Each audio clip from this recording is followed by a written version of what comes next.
हाय champs, मैं आपका दोस्त ये सुनील आप सबके सामने आया हूं। सर, आज क्या करने वाले हो? Yes my dear friends, today we are going to discuss in detail the RTP, that is revisionary paper, जो हमारे इंस्टीट्यूट ने इशू करा है फॉर मे 2024 अटेम्प्ट। जी हाँ, मई 2024 अटेम्प्ट के लिए जो आरटीपी है उसको पूरा डिटेल में डिस्कस करेंगे।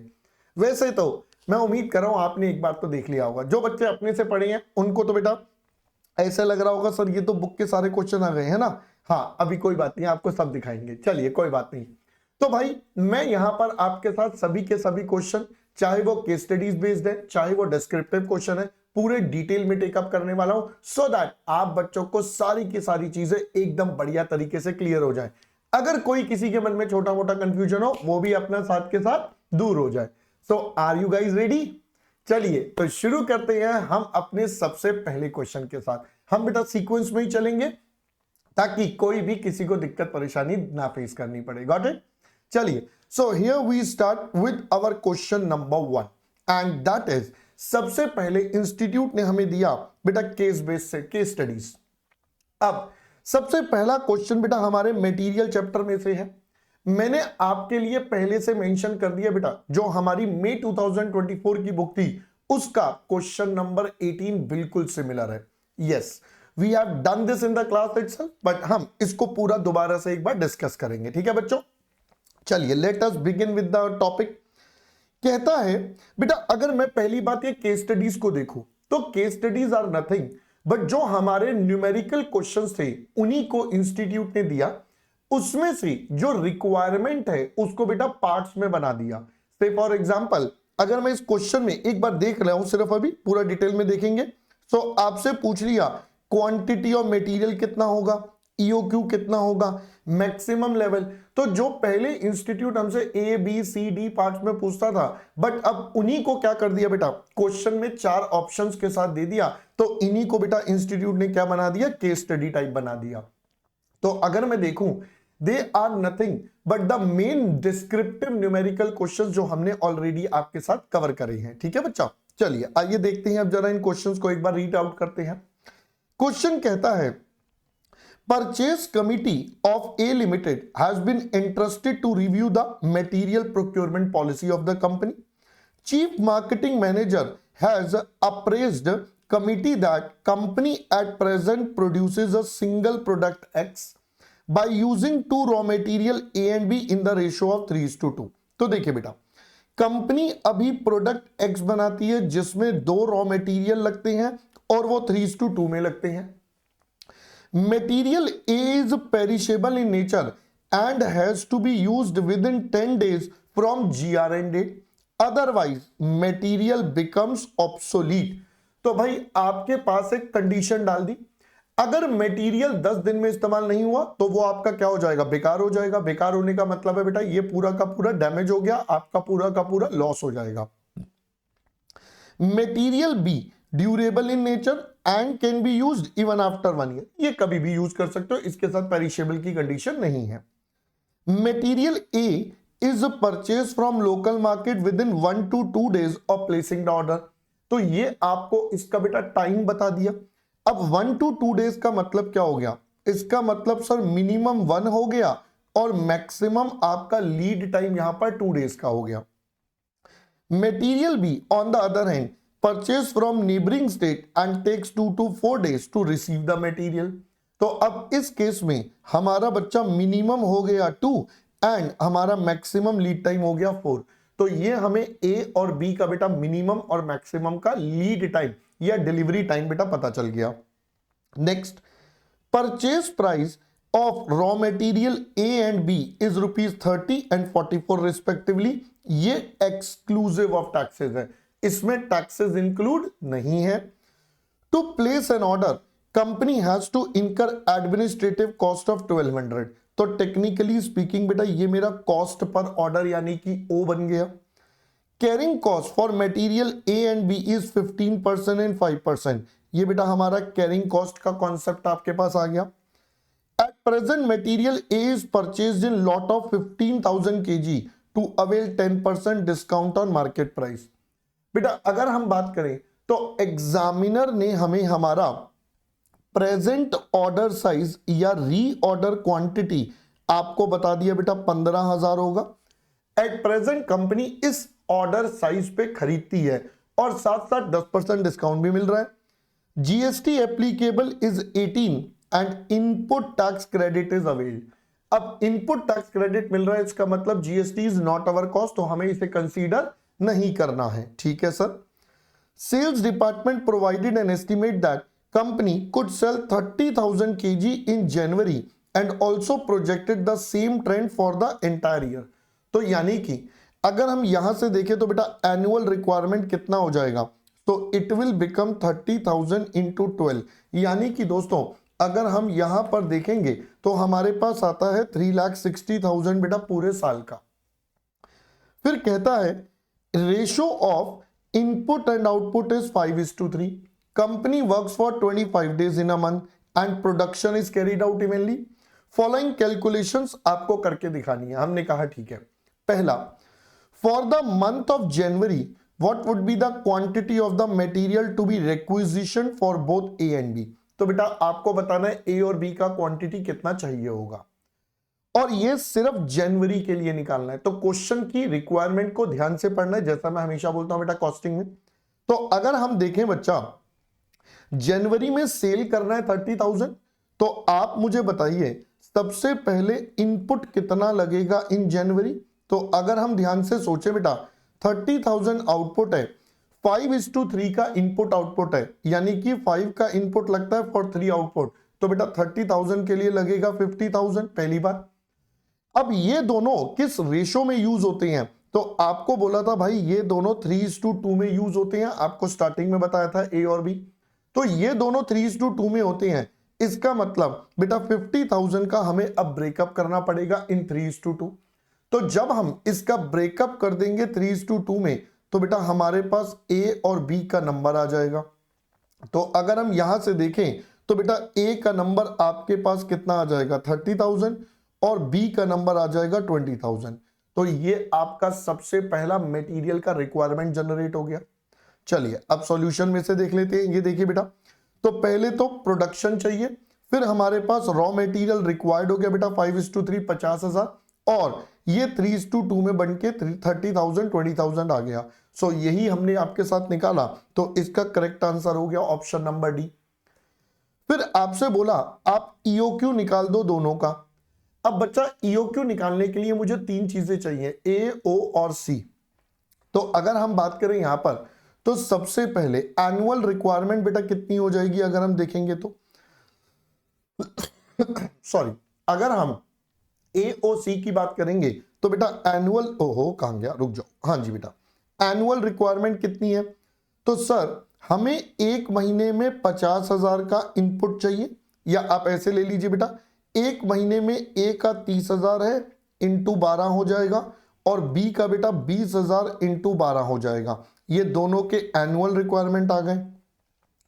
अगर मैं ओ की बात करूंगा तो ओ हमें बेटा पहले से बता दिया था 1,200 रुपए, ये आता है 3,60,000, ये आता है बेटा 2,40,000। फिर मैं कैरिंग कॉस्ट की बात करूंगा तो कैरिंग कॉस्ट बेटा कितना कितना था, ये देखिए बेटा ओ हमें यहां पर बता दिया था 1,200, इसका है 15 और 5 ये लगेगा प्राइस पर 30 और 44 पर, क्योंकि जीएसटी इंक्लूड टैक्स आपको मिल रहा है, इनपुट आपको क्लेम हो रहा है, तो आपको जीएसटी लेना नहीं है। तो 30 और 44, 15 और 5, तो 30%, 30 रुपीज 15%, तो बेटा ये आता है 30 रुपीज 15%, यानी कि 4.5 रुपए। और अगर दूसरे वाले में बात करूंगा तो 44 का 5%, ये आ गया दोस्तों 44 का 5%। तो अगर आप इसे कैलकुलेट करोगे आता है 2.2। Now we can find out our EOQ. ए पता चल गया, ओ पता चल गया, सी पता चल गया। तो देखिए बेटा, तो अगर हम मटेरियल ए की बात करें तो मटेरियल ए में बेटा सबसे पहले आ गया 2, ए बन गया 30,000 इंटू 12, ये आपका ओ और ये कैरिंग कॉस्ट। सिमिलरली बेटा यहां भी कैरिंग कॉस्ट, ये ए हो गया, ओ हो गया, और यही कैलकुलेशंस हमने अभी आपके साथ निकाली। तो आपके पास आ रहा है 13,856 16,181। तो बेटा हमारा करेक्ट आंसर कितना हो गया 13,856 16,181। ए बिकम्स द करेक्ट आंसर। अगले पार्ट में बोलता है बेटा मैक्सिमम लेवल निकालो। अब जरा ध्यान से सुनना, ये पॉइंट वैसे मैंने बताया भी रखा है आपको क्लास में, जो बच्चों पढ़े हैं। भाई यहां ए एक स्पेशल केस है, क्योंकि ए बेटा एक पेरिशेबल आइटम है। सबसे पहले अगर हम मटेरियल ए की आपके साथ बात करेंगे तो बेटा मटेरियल ए का मैक्सिमम लेवल कैसे निकलता है? तो कोई भी मैक्सिमम लेवल निकालने का तरीका क्या था बेटा? इतना है, इतना और मंगाया, जब तक आएगा खाते पीते रहेंगे। That was the simple concept. अब आरओएल बेटा क्वेश्चन में गिवन नहीं है, तो आरओएल भी हम निकाल देंगे। वो क्या होगा? डेली पार्टी और मम्मी पापा टूर पर, प्लस रीऑर्डर क्वांटिटी बेटा आपको 15,000 पहले से बता दिया गया था एक एक केस में। फिर मिनिमम कंजम्पशन की बात करते हैं। अब आपको बताया हम बेटा निकाल चुके हैं, एक महीने में 30,000 का कंजम्पशन होगा, पूरे साल का पैटर्न भी सेम है, और एक महीने में बेटा 25 दिन है, तो यहां से एक दिन की कंजम्पशन निकल आएगी, क्योंकि कंजम्पशन का डेटा नहीं है तो एवरेज आउट करेंगे। और आपको यहां पर 1 और 2 इसका मिनिमम और मैक्सिमम का टाइम पीरियड बेटा बताया गया था। तो अगर हम यहां से कैलकुलेट करेंगे, so this would become 30,000 divided by 25 into 1, तो ये बन जाएगा बेटा 30,000 डिवाइडेड बाय 25 इंटू 2 प्लस 15,000 और माइनस में बेटा ये आता है 1200। तो टेक्निकली यहां से बन जाएगा बेटा 16,200 जब आप फाइनल कैलकुलेशन करेंगे। हमने कहा डन। अब ये तो हो गया नॉर्मल तरीके से, but in case of material A एक कंडीशन और दिया था, और वो क्या था बेटा कि ये पेरिशेबल है और 10 डेज में इस्तेमाल होगा। अगर 10 डेज से ज्यादा गया तो वैसे ही खराब है, तो इसका मतलब बेटा ये 10 डेज के बराबर का consumption is the maximum also, क्योंकि इससे ज्यादा जो भी होगा वो खराब हो जाएगा। तो अब हम 10 दिन का कंजम्पशन अगर आपके साथ निकालेंगे तो बेटा वो आ जाएगा आपका 12,000। तो अब इन दोनों में से मिनिमम वाला आपको लेना पड़ेगा, क्योंकि 12,000 से ज्यादा जो भी होगा वो खराब हो जाएगा, तो इससे ज्यादा इसका स्टॉक मेंटेन बेटा हो ही नहीं सकता। तो करेक्ट आंसर क्या हो जाएगा बेटा इसका? 12,000। So that becomes the main point of this question. I hope पहले बेटा ये वाली बात समझ में आ गई। तो आपके पास ये देखिए बेटा 12,000 kg, और दूसरे तरीके से निकाला तो ये हमारा 16,200। अब दोनों में से करेक्ट क्या होगा? 12,000, क्योंकि इससे ज्यादा काम हो नहीं सकता। So that becomes your answer number 3। चलते हैं बेटा आंसर नंबर 4 पर। एक और टेक्निकल पॉइंट, सेविंग और लॉस ऑफ मटेरियल ए अगर हम ईओक्यू पर खरीदते हैं तो अभी कंपनी 15,000 पर खरीद रही है फॉर गेटिंग 10% डिस्काउंट। तो हमने कहा भाई अब आप कंपनी का कंपैरेटिव कॉस्ट निकाल लो। अब दोस्तों ये कॉस्ट निकालते हुए कुछ बातों का आपको ध्यान रखना पड़ेगा, जो कि काफी इंपॉर्टेंट है। क्या क्या?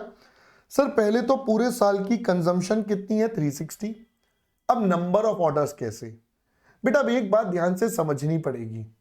हमने अभी देखा जब हमने इससे पिछला पार्ट निकाला कि आप एक बार में 12,000 से ज्यादा तो इस्तेमाल कर ही नहीं सकते। We can't use beyond 12,000। ये तो बात समझ में आती है सर। तो यानी कि अगर 12,000 से ज्यादा कुछ भी होगा बेटा वो तो ऑब्सोलीट हो जाएगा, खराब हो जाएगा। हमने कहा ठीक है। तो बेटा यानी कि आप मंगवा जितने मर्जी लो, उसमें से यूज कितने कर पाओगे? उसमें से यूज सिर्फ 12,000 कर पाओगे। तो मंगवाए हमने 15,000, जिसमें से हम सिर्फ 12,000 यूज कर पाएंगे। तो बेटा यूज 12,000 होंगे तो नंबर ऑफ ऑर्डर भी 12,000 से निकलेंगे। तो सर बाकी 3,000 का क्या होगा? यानी कि मंगवाएंगे तो 15, यूज 12 करेंगे, यानी कि एवरी टाइम एवरी ऑर्डर में हमारे 3,000 क्वांटिटी का बेटा डैमेज या लॉस हो जाएगा। 3,000 यूनिट्स हमारे खराब हो जाएंगे। तो भाई ये 3,000 यूनिट्स भी अब हमारी क्या बन जाएगी बेटा? कॉस्ट। तो ये देखिए यहां पर नया पॉइंट आ गया, लॉस ड्यू टू ऑब्सोलीसेंस। तो 3,000 यूनिट्स, ये आपके बेटा 3,000 यूनिट्स, और नंबर ऑफ ऑर्डर एक बार में 3,000 खराब होंगे तो 30 बार मंगवाना है, और ये एक यूनिट का प्राइस 10% डिस्काउंट के बाद है बेटा। तो ये आपका नुकसान अब एक्स्ट्रा होगा, क्योंकि आप डिस्काउंट के चक्कर में ज्यादा यूनिट्स मंगवा रहे हो। ठीक है बेटा। तो ये अब की बार ये नया पॉइंट है ना। चलिए ये भी हो गया। ऑर्डरिंग कॉस्ट, 30 ऑर्डर करने हैं, एक ऑर्डर बेटा 1,200 का, काम खत्म।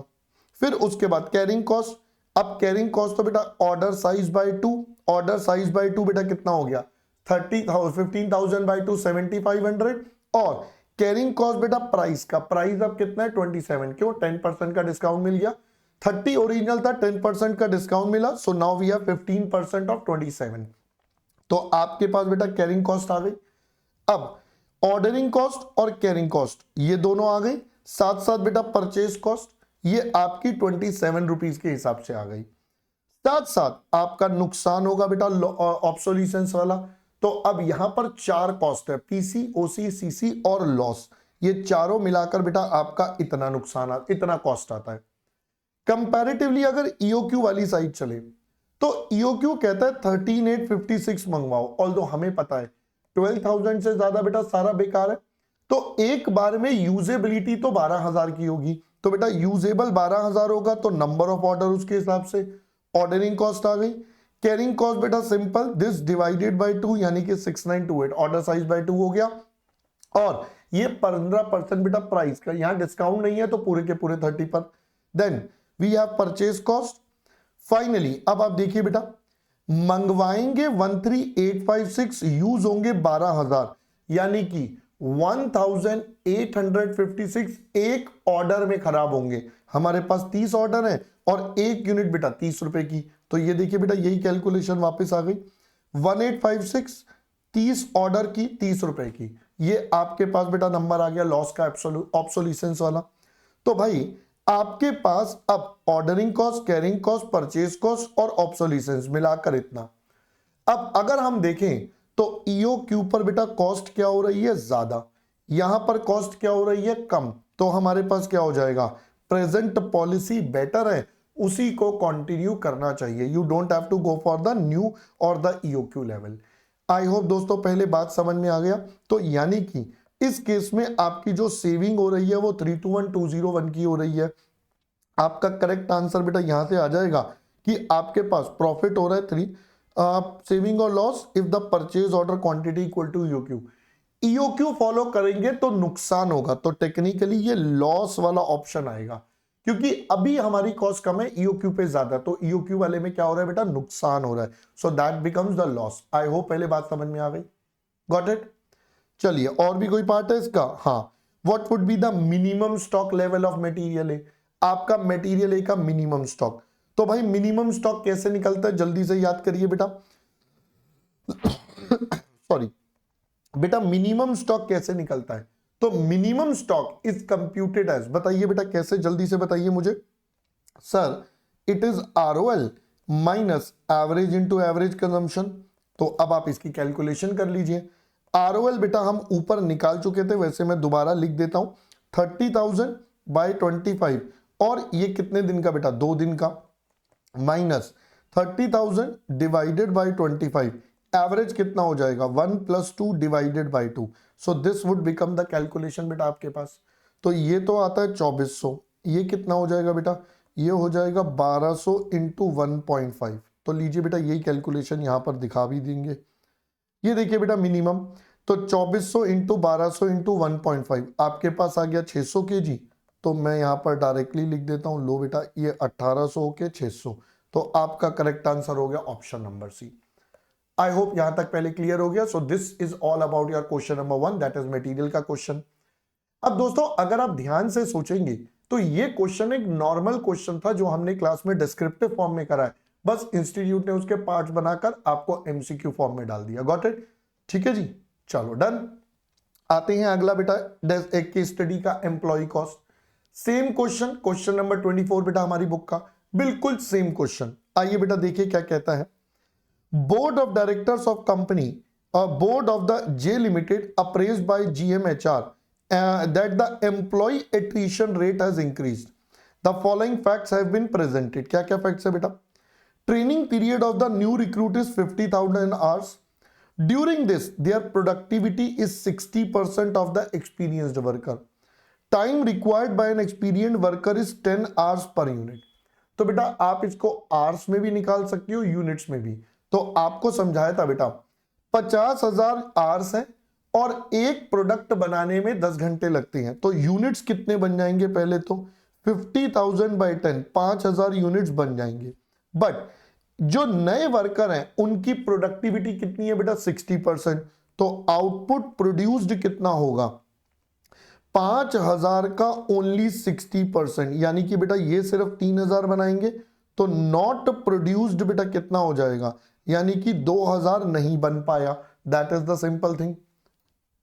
आगे 20% of the output during training was defective, cost of rectification was 25। तो बेटा रेक्टिफिकेशन का खर्चा हो जाएगा। अब इन्होंने बनाए थे 3000 जिसका 20% डिफेक्टिव होगा और उन पर 25 रुपए का खर्चा होगा, तो ये हमारी रेक्टिफिकेशन कॉस्ट आ जाएगी।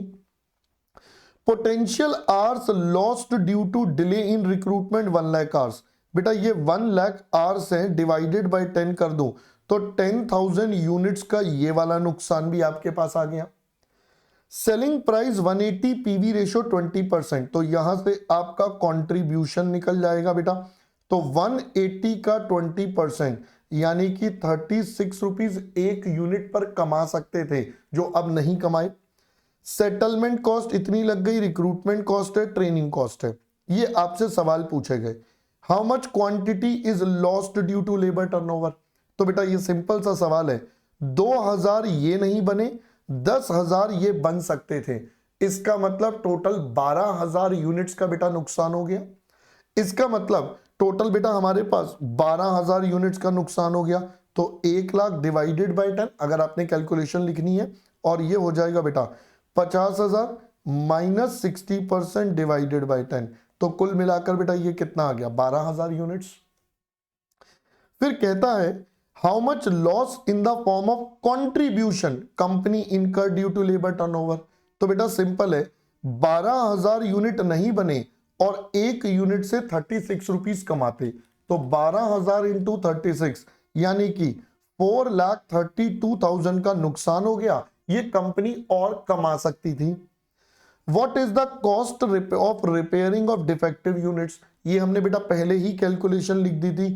3000 बनाए, 20% डिफेक्टिव है और पर यूनिट का कॉस्ट बेटा हमने देखा था 25 रुपए है, तो ये आपका बेटा 25 रुपए के हिसाब से कैलकुलेशन, तो 3000 20% इंटू 25 ये आता है दोस्तों 15,000 रुपए। ये हमारा करेक्ट आंसर हो गया। फिर आता है profit lost due to increased labour turnover. अब कितना नुकसान हुआ, तो देखिए बेटा मैं यहां पर सॉल्यूशन से भी आपको दिखाता चलता हूं सारी बातें। ये देखिए बेटा आउटपुट बनना था 5,000, बनाया 3,000, 2,000 नहीं बना, तो 10,000 एक नुकसान हुआ, 2,000 एक हुआ, टोटल 12,000 का नुकसान हो गया। फिर 36 पर यूनिट 12,000 नहीं बने बेटा 432, 3,000 का 0.225 ये 15,000 बेटा डिफेक्टिव का। अब आपका और नुकसान कितना, तो कंट्रीब्यूशन लॉस हुआ, डिफेक्टिव का खर्चा हुआ, और ये जो 3 सेटलमेंट ट्रेनिंग क्वेश्चन में थे इन सब का टोटल कर ले तो हमारे पास बेटा कितना आ गया 9 लाख यूनिट्स, 9 लाख रुपए। तो हमारा प्रॉफिट कितना लॉस होगा बेटा 9 लाख, सबका नुकसान का टोटल अब कर लिया। How much quantity of output is lost due to inexperience of new worker. ये बेटा पहले ही हमने देख लिया था, करेक्ट आंसर 2000 यूनिट था, पहले ही निकाल चुके हैं। तो आप देखिए कितनी आसानी से बेटा हमारा ये एम्प्लॉय कॉस्ट का क्वेश्चन भी कंप्लीट हो गया। ऑलरेडी हमारे पास क्वेश्चन है, हमने करा हुआ है सेम क्वेश्चन, कोई नया पॉइंट नहीं था इसके अंदर। Got it. चलिए दोस्तों let's move on to the next one, that is overheads का क्वेश्चन। सिमिलर क्वेश्चन हमारी बुक का 22 नंबर क्वेश्चन है, एब्सोल्युटली सिमिलर। यहां भी सेम ही है बेटा, बड़े क्वेश्चन को पॉइंटर्स में डाल दिया, that is the only change. Got it. आइए देखते हैं। During half year ending interdepartmental review meeting of P Limited, cost variance report was discussed and performance of the departments were assessed. Following figures were presented. क्या क्या दिया है बेटा सबसे पहले, for a period of first 6 months following information were extracted. Actual production overheads आपके पास है बेटा कितने, ये आ गए बेटा 34 लाख के। Above amount is inclusive of following payment. Paid as per court order, बेटा ये माइनस हो जाएगा एबनॉर्मल वाला। Previous year expenses booked in current year, paid to workers for strike period, obsolete written off. तो यानी कि मेरे एक्चुअल ओवरहेड्स बेटा कितने हो जाएंगे जो हमें कंपेयर करने हैं, तो हम इन सब को बच्चा माइनस कर देंगे, अपने पास आ जाता है 24,02,000 रुपीज। बेटा ये हमारे एक्चुअल ओवरहेड्स हो गए। Production and sales for the 6 month were is under, तो फिनिश गुड्स बनाए इतने, WIP 50% कंप्लीट है। तो बेटा अगर हम इक्विवेलेंट देखेंगे तो 40,000 इक्विवेलेंट फिनिश गुड्स हो गए। तो अगर हम ध्यान से देखें तो हमारा टोटल प्रोडक्शन 1,50,000 हो गया, जिसमें से 90 बेच दिए। तो इसका मतलब 20,000 बेटा आपका क्लोजिंग स्टॉक हो गया। इस 110 में से 90 आपका बेटा सेल है और बाकी के 20 आपके क्या बचेंगे, क्लोजिंग स्टॉक बच गए, और 40,000 बेटा WIP। तो अब आप इससे सप्लीमेंट्री रेट भी निकाल सकते हैं 150 के हिसाब से। Machine hours worked during the period were 3,000। At the preparation of revenue budget, estimated that a total of इतने would be required for machine hours of 6,000 as overheads for the entire year। तो बेटा यहां से हमारा recovery rate निकल जाएगा। तो अगर हम बात करें 50,40,000 इज फॉर बेटा 6,000 मशीन आवर्स, तो ये हमारा रिकवरी रेट बेटा निकल जाएगा। So this is coming out to be 840 rupees per hour का रिकवरी रेट। अब 3,000 आवर्स थे इंटू 840 के हिसाब से बेटा रिकवर कर लें तो हमारे पास आता है 25,20,000। यानी कि दोस्तों अब हम इन दोनों को कंपेयर कर सकते हैं। एक्चुअल 24 है, यहां पर इतने हैं, तो यानी कि ओवर रिकवरी हमारे पास हो गई। माइनस कर लेते हैं तो ओवर रिकवरी आ गई बेटा 1,18,000 रुपीज की, ये ओवर रिकवरी आ गई। Next it says a data analytical report that 40% of the under over was due to defective policies and the balance increase in cost। तो भाई 40% इसमें से डिफेक्टिव वाला है, बाकी 60% सप्लीमेंट्री रेट वाला। अब कहता है ये सब निकालो। How much was the budgeted machine hour rate, तो बेटा हम ऑलरेडी निकाल चुके हैं, दिस इज 840 रुपीज। कैसे निकाला था बेटा, ये रहा कैलकुलेशन, 50,40,000 डिवाइडेड बाय 6,000, ये आपके पास आ गया 840। नेक्स्ट आपको बोला amount of production overhead recovered up to the end, तो रिकवर्ड बेटा कितने थे, 840 इंटू 3,000, तो हमने बेटा निकाल लिया था 25,20,000। Amount of under over recovery, तो हमने बेटा पहले ही देख लिया 1,18,000 का ओवर एब्जॉर्ब ऊपर से। Supplementary rate for apportionment of this, तो सप्लीमेंट्री रेट बेटा कितना हो जाएगा, 1,18,000 का 60% हमें लेना है, क्योंकि 40% तो बेटा P&L में चला गया, और इसकी इक्विवेलेंट यूनिट्स बेटा 1,50,000 थी, वो हमने बेटा अभी ऊपर दिख समझाई आपको। तो अगर मैं यहां से कैलकुलेशन करूं तो 0.472 आता है, ये आपका बेटा करेक्ट आंसर हो गया। Amount of over apportion to WIP, तो 0.472 लेने हैं और WIP की बेटा 40,000 यूनिट्स हैं, तो आपका आंसर आता है 1880। तो ये बेटा करेक्ट आंसर देखिए। डन हो गए, यस सर डन हो गए। लो जी, पांचों के पांचों पार्ट्स बेटा हमारे एब्सोल्युटली कंप्लीट हो गए। अब आपको देखो समझ में आया होगा, केस स्टडी में इंस्टीट्यूट ने कुछ नया नहीं दिया, बट यस क्वेश्चन की प्रेजेंटेशन डिफरेंट तरीके से कर दी। अब कई बच्चे बेटा इसको देखकर क्या हो जाएंगे, परेशान। ऑल्दो मैंने आपको बताया सेम क्वेश्चन बेटा क्लास में ऑलरेडी हमने कवर करे हैं। आइए एक बार सॉल्यूशन में भी दिखा देता हूं। तो ये बेटा 50 लाख और 8,000 और 6,000 से करके 840 आ गया। देन ये हमारा रिकवर्ड वाला आ गया। ये कंपेयर करके बेटा हमारा 1,18,000 का ओवर रिकवरी। फिर उसके बाद बेटा 60% 7,800 और इक्विवेलेंट यूनिट्स 1,50,000, और हमने बेटा सिर्फ WIP का निकालना था, तो ये रहा बेटा 18,880। आई होप बेटा बात समझ में आ गई। देखो मैं तो कहता हूं MCQ में अगर आता है तो और बढ़िया है, टाइम कम लगा, मार्क्स भी ज्यादा मिल गए, है ना, ज्यादा मेहनत का स्कोप थोड़ा सा और बेटर हो गया। ठीक है बेटा, आई होप पहले यहां तक का सारा मुद्दा अब आपको क्लियर हो गया होगा, राइट। चलो let's move on to the descriptive question. अब आता है बेटा डिस्क्रिप्टिव क्वेश्चन में सबसे पहले एक्टिविटी बेस्ड कॉस्टिंग का क्वेश्चन, बहुत ही बेसिक सा क्वेश्चन, बुक का बेटा क्वेश्चन नंबर 7। ऑल्दो ये हमारे स्टडी मॉड्यूल में भी गिवन है, सब जगह है, बहुत ही बेसिक सा क्वेश्चन है, रिपीटेटिव क्वेश्चन है। मैं बोलता हूं बेटा एबीसी में अभी तक तो यही देखा गया, ज्यादातर रिपीटेटिव नेचर के क्वेश्चन ज्यादा आते हैं इसमें, ठीक है। चलिए आइए देखते हैं।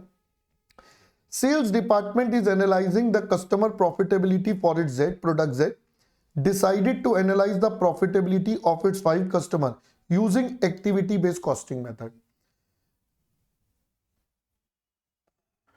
ये क्या हो गया, एक मिनट रुको बेटा, लेट मी चेक, ये क्या हो गया, हो जा भाई चालू, हाँ डिस्कनेक्ट हो गया कुछ ना स्क्रीन, चलो हो गया बेटा चालू, है ना। हाँ जी, तो आपको बोला गया बेटा 5 नए कस्टमर्स का इवैल्यूएशन कर रहे हैं और हम activity based costing method use करेंगे। buys product Z at 5400 per unit and sells to retail customer at a list price of इतना। लिस्ट प्राइस का मतलब बेटा MRP हो गया।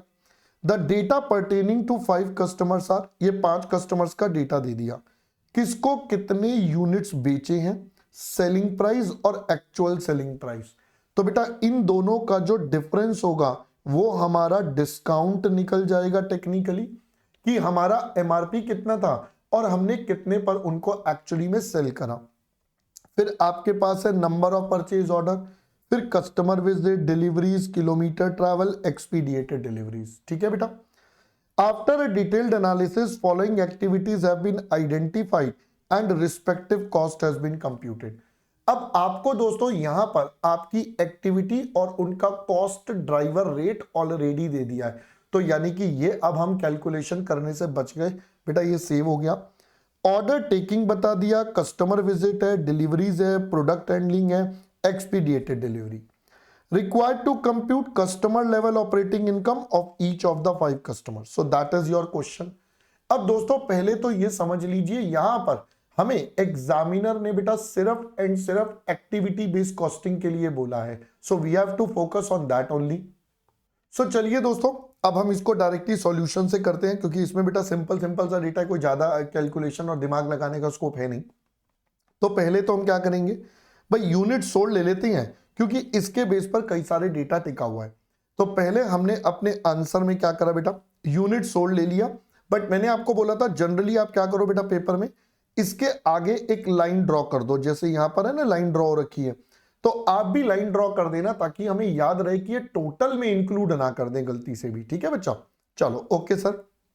अब सबसे पहले रेवेन्यू ले लेते हैं लिस्ट प्राइस पर। तो लिस्ट प्राइस बेटा सबका 6480 है, तो नंबर ऑफ यूनिट्स और इन दोनों को मल्टीप्लाई कर देंगे तो क्या आ जाएगा, आपका रेवेन्यू आ जाएगा। फिर आप इन दोनों के डिफरेंस से निकाल सकते हैं डिस्काउंट, डिस्काउंट माइनस करके आपका एक्चुअल सेल्स आ जाएगा। तो प्रेजेंटेशन के लिए थोड़ा बेटर है, बाकी आप चाहो तो directly revenue at actual price लेकर भी कर सकते हो। बट कई बार क्या होता है, अगर इंस्टीट्यूट ने या क्वेश्चन ने बेटा हमसे एनालिसिस मांग लिया तो वहां पर डिस्काउंट प्रेजेंटेशन थोड़ी जरूरी हो जाती है। अदरवाइज आप नॉर्मली कर सकते हो, रेवेन्यू आ गया बेटा लिस्टेड प्राइस पर और ये आपका आ गया डिस्काउंट। यहां से अब हमें क्लियर हो गया। आगे बेटा कॉस्ट ऑफ गुड सोल्ड हमें क्वेश्चन ने बता दिया था 5400 का खरीदते हैं, तो यूनिट से मल्टीप्लाई करके वी हैव COGS। अब चलेंगे बेटा एक्टिविटीज की कॉस्ट पर। ऑर्डर टेकिंग 4500 पर परचेज ऑर्डर, परचेज ऑर्डर आपको गिवन है, तो भाई इन सब को 4500 से मल्टीप्लाई कर देंगे तो हमारे पास ऑर्डर टेकिंग कॉस्ट आ गई। ये देखिए बेटा order taking cost, number of purchase order into 4500, you have all the cost with you. Next आपके पास है बेटा कस्टमर विजिट, 3600 पर कस्टमर विजिट आपके पास है, 3600 पर customer visit, number of customer visit आपको ऑलरेडी दे दी है, तो भाई इनको सीधा 3600 से मल्टीप्लाई करो, काम खत्म। ये लीजिए बेटा number of customer visit into 3600, you have your cost. Next it says deliveries, इस पे थोड़ा फोकस करेंगे बेटा। इट सेज 7.50 पर डिलीवरी किलोमीटर ट्रैवल, डिलीवरी के लिए 1 किलोमीटर ट्रैवल करेंगे तो उसकी कॉस्ट है 7.5। अब मैंने कहा यहां पर आ जाओ बेटा, अब आपको एक डेटा दिया नंबर ऑफ डिलीवरीज का और दूसरा डेटा दिया किलोमीटर ट्रैवल्ड पर डिलीवरी, तो बेटा आपको दो अलग अलग डेटा दे दिए। अब इन दो डेटा को हमें मल्टीप्लाई करना पड़ेगा, क्योंकि आपको बोला डिलीवरी किलोमीटर, दो यूनिट्स को कंबाइन कर दिया, तो यहां भी बेटा डिलीवरी और किलोमीटर को कंबाइन करना पड़ेगा। तो ये बन जाएगा बेटा 10 इंटू 20 इंटू 7.5। सिमिलरली ये दोनों मल्टीप्लाई और इन सबके individual multiply with 7.5। So you will have your delivery cost. तो बेटा ये आपके पास देखिए डिलीवरी व्हीकल ट्रैवल कॉस्ट आ गई। यहां पर क्या हुआ है देख लीजिए, kilometre travel by delivery vehicle और 7.5 रुपए ये आपके पास आ गया। ठीक है बेटा, ये आपके पास आ गया। देखो इन्होंने भी क्या करा है सॉल्यूशन में बेटा इन्होंने किलोमीटर ट्रैवल लिखा और सिंपली 7.5 से कर दिया। भाई मेरे हिसाब से क्योंकि ये पर डिलीवरी किलोमीटर ट्रैवल है तो भाई इन दोनों के मल्टीप्लाइंग पर होना चाहिए। From my perspective it should be on the multiplying value. तो यहां पर एक टाइपिंग एरर कह सकते हो या गलती हो सकती है, इंटरप्रिटेशंस का मे बी डिफरेंस है। बट बेटा क्योंकि यहां पर डिलीवरी किलोमीटर लिखा है तो हम तो इसको डिलीवरी और किलोमीटर दोनों के बेस पर ही लेना चाहिए। ठीक है बेटा, तो यहां पर एक छोटा सा एरर कह लो जो हो सकता है हो गया हो। तो भाई इन दोनों को मल्टीप्लाई करके ही हम इस पर कैलकुलेशन करेंगे। गॉट इट दोस्तों। चलो अगला क्या कहता है, अगला है बच्चा प्रोडक्ट एंडिंग। ये तो बेटा पर यूनिट वाइज लग रहा है, इसमें कोई डाउट ही नहीं है, सीधा सीधा नंबर ऑफ यूनिट्स और 22.5। लास्ट आपके पास है एक्सपीडिएटेड डिलीवरी 13,500 पर एक्सपीडिएटेड। तो बेटा एक लास्ट वाले में ही है, बाकी सब में 0 है। तो ये देखिए 0 0 0 सिर्फ लास्ट वाले में एक आ गया और ये तो नंबर ऑफ यूनिट्स के बेस पर आ गया। Now finally you have your total cost आपके पास आ गई। अब देखो मैंने तो ये समझाया था, आप इसी स्टेटमेंट में क्या करो, अब रेवेन्यू एट एक्चुअल प्राइस आ गया बेटा और उसमें से सीओजीएस माइनस हो जाएगा, ये सारे माइनस होकर प्रॉफिट आ जाएगा। इन्होंने बेटा प्रेजेंटेशन के लिए एक अलग से स्टेटमेंट और बना दी, पहले रेवेन्यू लिख दिया, फिर सीओजीएस माइनस करा, फिर ग्रॉस मार्जिन, ऑपरेटिंग कॉस्ट और कस्टमर लेवल ऑपरेटिंग इनकम। आप चाहो तो दोनों को मर्ज कर दो, मैंने तो क्लास में आपको मर्ज करके ही करवाया, एक ही स्टेटमेंट बना के करवाए। सो that is about your activity based costing. Simple question, already एक इजी क्वेश्चन है बेटा हमारे लिए। गॉट इट दोस्तों। चलिए सो यहां पर आकर we are done with activity based costing as well. चलते हैं बेटा कॉस्ट शीट। एक बहुत ही बेसिक सा क्वेश्चन आपके लिए हमारे पास, हमारी बुक का बेटा क्वेश्चन नंबर 3 है, ऑल्दो ये स्टडी मॉड्यूल में भी गिवन है, बिल्कुल सेम क्वेश्चन है। आइए फटाफट से कर लेते हैं बेटा, आपको इससे सिंपल आपको कॉस्ट शीट प्रिपेयर करनी है। तो रॉ मटेरियल परचेज्ड आपका आरएमसी में चला जाएगा। फ्रेट इनवर्ट बेटा रॉ मटेरियल के लिए होता है तो रॉ मटेरियल कॉस्ट का पार्ट बन जाएगा।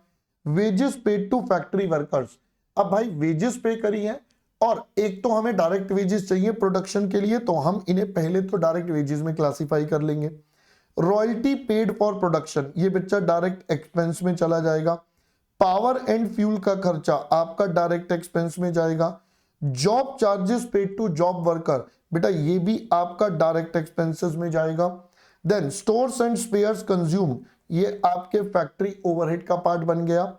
डेप्रिसिएशन ऑन ऑफिस बिल्डिंग, तो भाई ऑफिस बिल्डिंग है तो ऑफिस बिल्डिंग का खर्चा कहां जाएगा बच्चा, एडमिन ओवरहेड में ट्रांसफर होगा। Repair and maintenance, plant and machinery वाला आपका बच्चा फैक्ट्री ओवरहेड्स में। सेल्स ऑफिस बिल्डिंग का सेलिंग एंड डिस्ट्रीब्यूशन में। देन इंश्योरेंस प्रीमियम है तो ये खर्चा एक्सपेंसेस में जाएगा।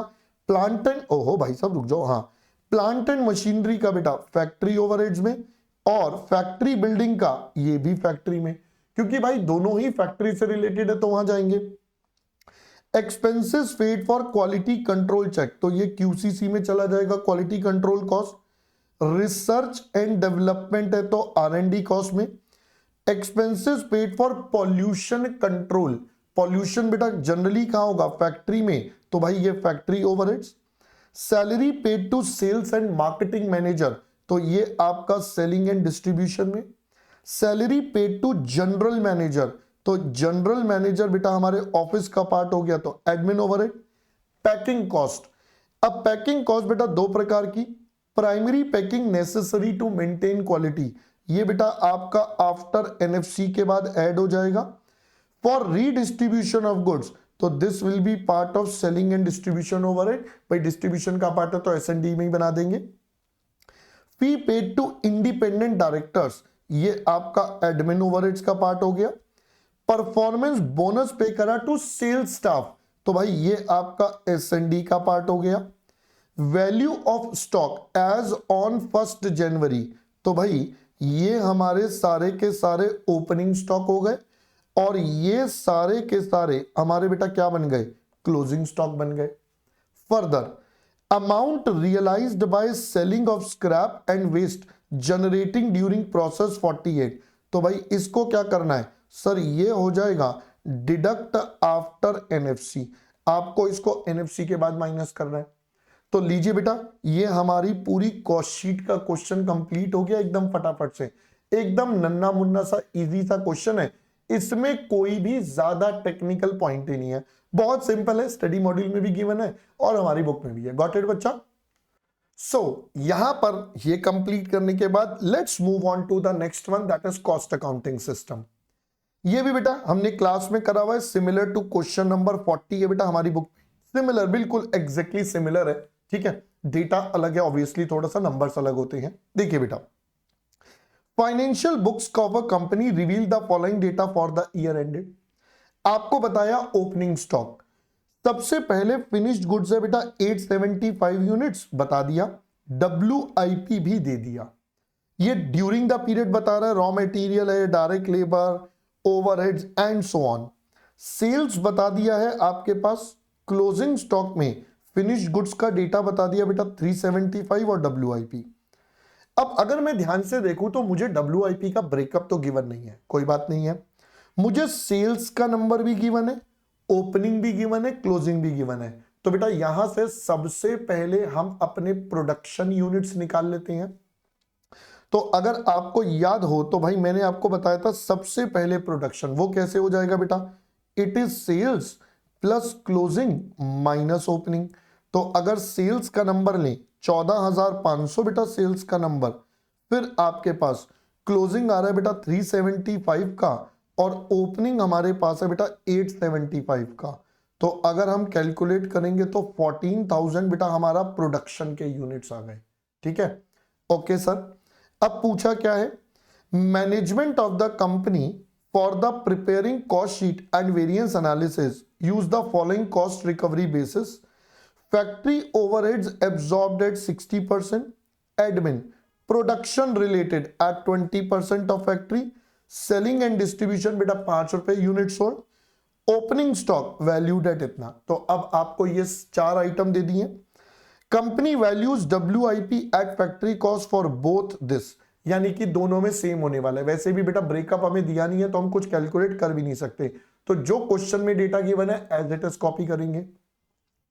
You are an associate to the cost controller and asked to prepare a statement of profit as per costing records and financial records, calculate cost of production, prepare a statement reconciling the profit। तो बेटा ये हमारा last level यानी कि level 3 का question आ गया, जहां पर एग्जामिनर ने कॉस्ट शीट भी पूछ ली है, P&L भी पूछ लिया और फाइनली आपको बोला कि आप इनका रिकंसिलिएशन भी करिए। तो चलिए दोस्तों स्टार्ट करते हैं। सबसे पहले हम अपना P&L बना लेते हैं, कोई दिक्कत नहीं, कुछ भी बना लो, क्या फर्क पड़ना है, P&L बनाना बहुत आसान है। ये सारा डेटा जो गिवन है एज इट इज उठा के बेटा P&L में आ जाएगा। तो अगर हम देखें यहां पर पहले हमने क्या बनाया है, चलो पहले हम, अच्छा ये रहा, ये देखिए बेटा as per financial records P&L बनाया। तो अगर P&L देखेंगे, ओपनिंग बेटा आपके पास है 76,525 33,000, मैं चेक करवाता जाऊंगा। ये देखिए बेटा दोनों मैच हो गए, क्योंकि इसमें कुछ करना नहीं है, एज इट इज उठा के कॉपी पेस्ट मारना है। रॉ मटेरियल सीधा कंज्यूम्ड है तो ओपनिंग क्लोजिंग स्टॉक देगा नहीं, लॉजिकल है। लेबर हो गया 465, 784 465, ये भी डन हो गया आपके पास। नेक्स्ट ओवरहेड्स 265 95 315, तो बेटा ये देखिए 265 95 315। देन 72,000 का एक खर्चा, 21 का एक, 65 का एक, तो ये देखिए बेटा 72 21 और 65 ये तीनों खर्चे आ गए। इंटरेस्ट रिसीव्ड ये इनकम है, रेंट रिसीव्ड इनकम है, तो 18,500 72,000 बेटा ये आपके क्रेडिट साइड में इनकम आ गई P&L में। फर्दर और देखें सेल्स 2080 और ये दोनों स्टॉक है 43250 और ये रहा 48,200। तो आपका पी एंड एल तो रेडी हो गया, क्वेश्चन में से डेटा उठाया, एज इट इज पुट करके बेटा बिना दिमाग लगाए हमने पुट कर दिया। So we have our profit 70425। अब बात करेंगे बेटा कॉस्ट की। तो पहले हमें कॉस्ट शीट अपनी बनानी पड़ेगी। कॉस्ट शीट में कैसे कैसे काम करेंगे जल्दी से बताइए बेटा। सबसे पहले हमने बेटा यहां पर यूनिट्स प्रोड्यूस निकाल दिया।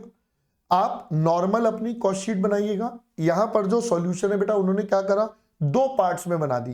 पहले एक सीओपी तक की बनाई और फिर सीओपी के अलावा बाकी अलग बनाई। तो मैं तो चाहूंगा बेटा कंसोलिडेटेड बना दो, एक ही काम खत्म। ठीक है बेटा। तो रॉ मटेरियल का सीधा कंज्यूम्ड है, आपको बेटा सीधा क्वेश्चन में रॉ मटेरियल कंज्यूम्ड गिवन है, तो ओपनिंग स्टॉक क्लोजिंग स्टॉक होगा ही नहीं 784। हमें कॉस्ट शीट में ये चार आइटम्स के डिफरेंसेस बताए हैं टेक्निकली, बाकी कोई डिफरेंस तो बताई नहीं है।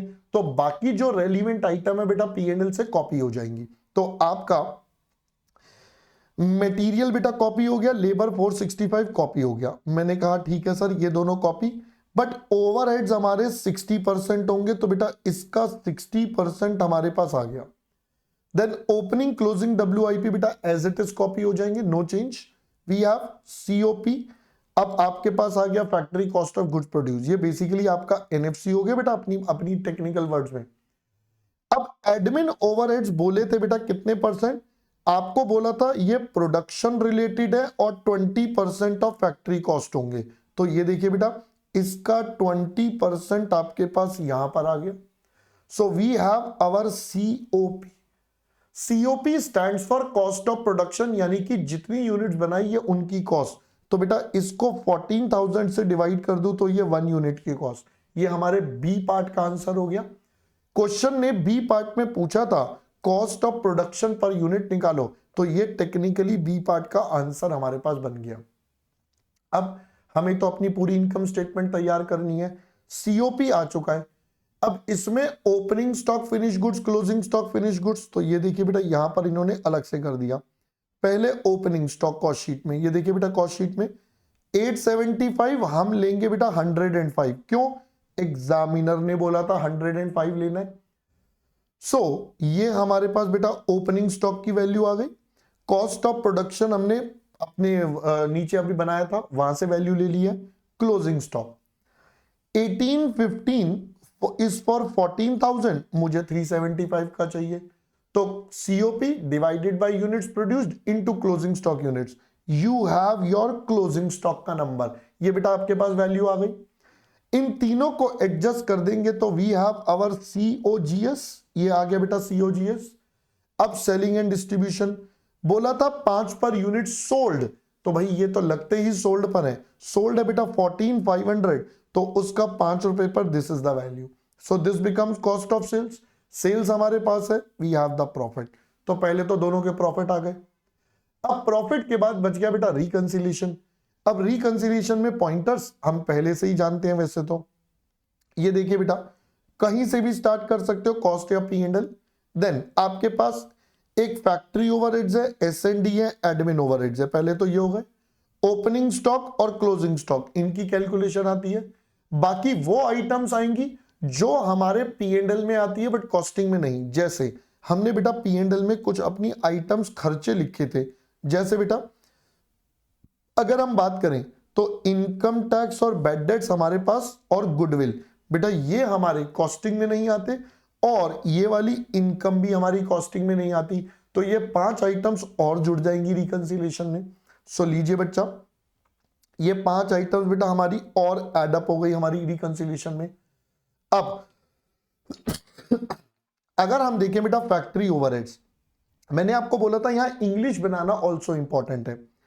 आपके पास यहां पर है बेटा 279, जबकि हमारे P&L में ये अमाउंट है 265, यानी कि हमारे पास फैक्ट्री ओवरहेड्स क्या हो गया, over absorb.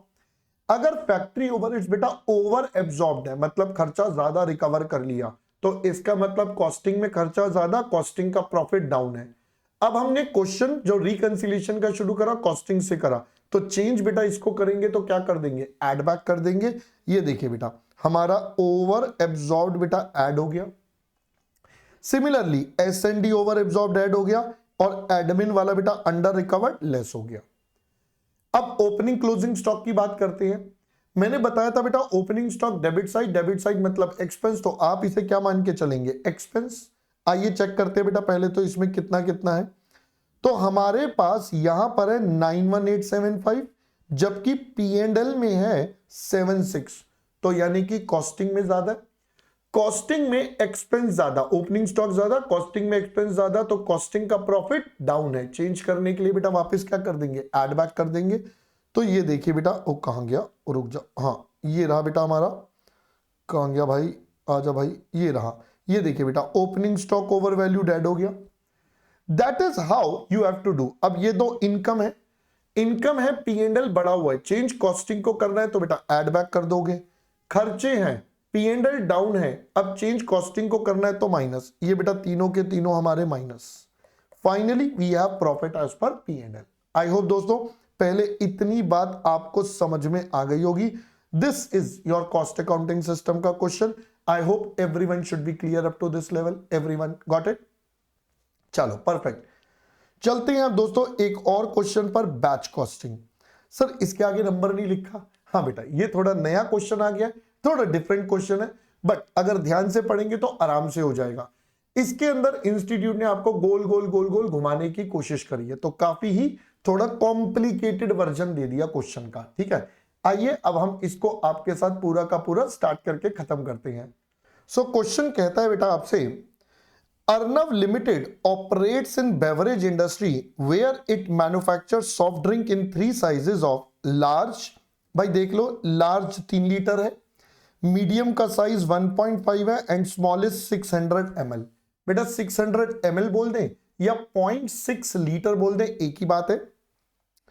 Products are processed in batches, हम भैया सबको कैसे कम करते हैं, बैचेस में। 5000 liters capacity processing plant consumes electricity of 90 kilowatt hour per hour. A batch takes 1 hour 45 minutes to complete.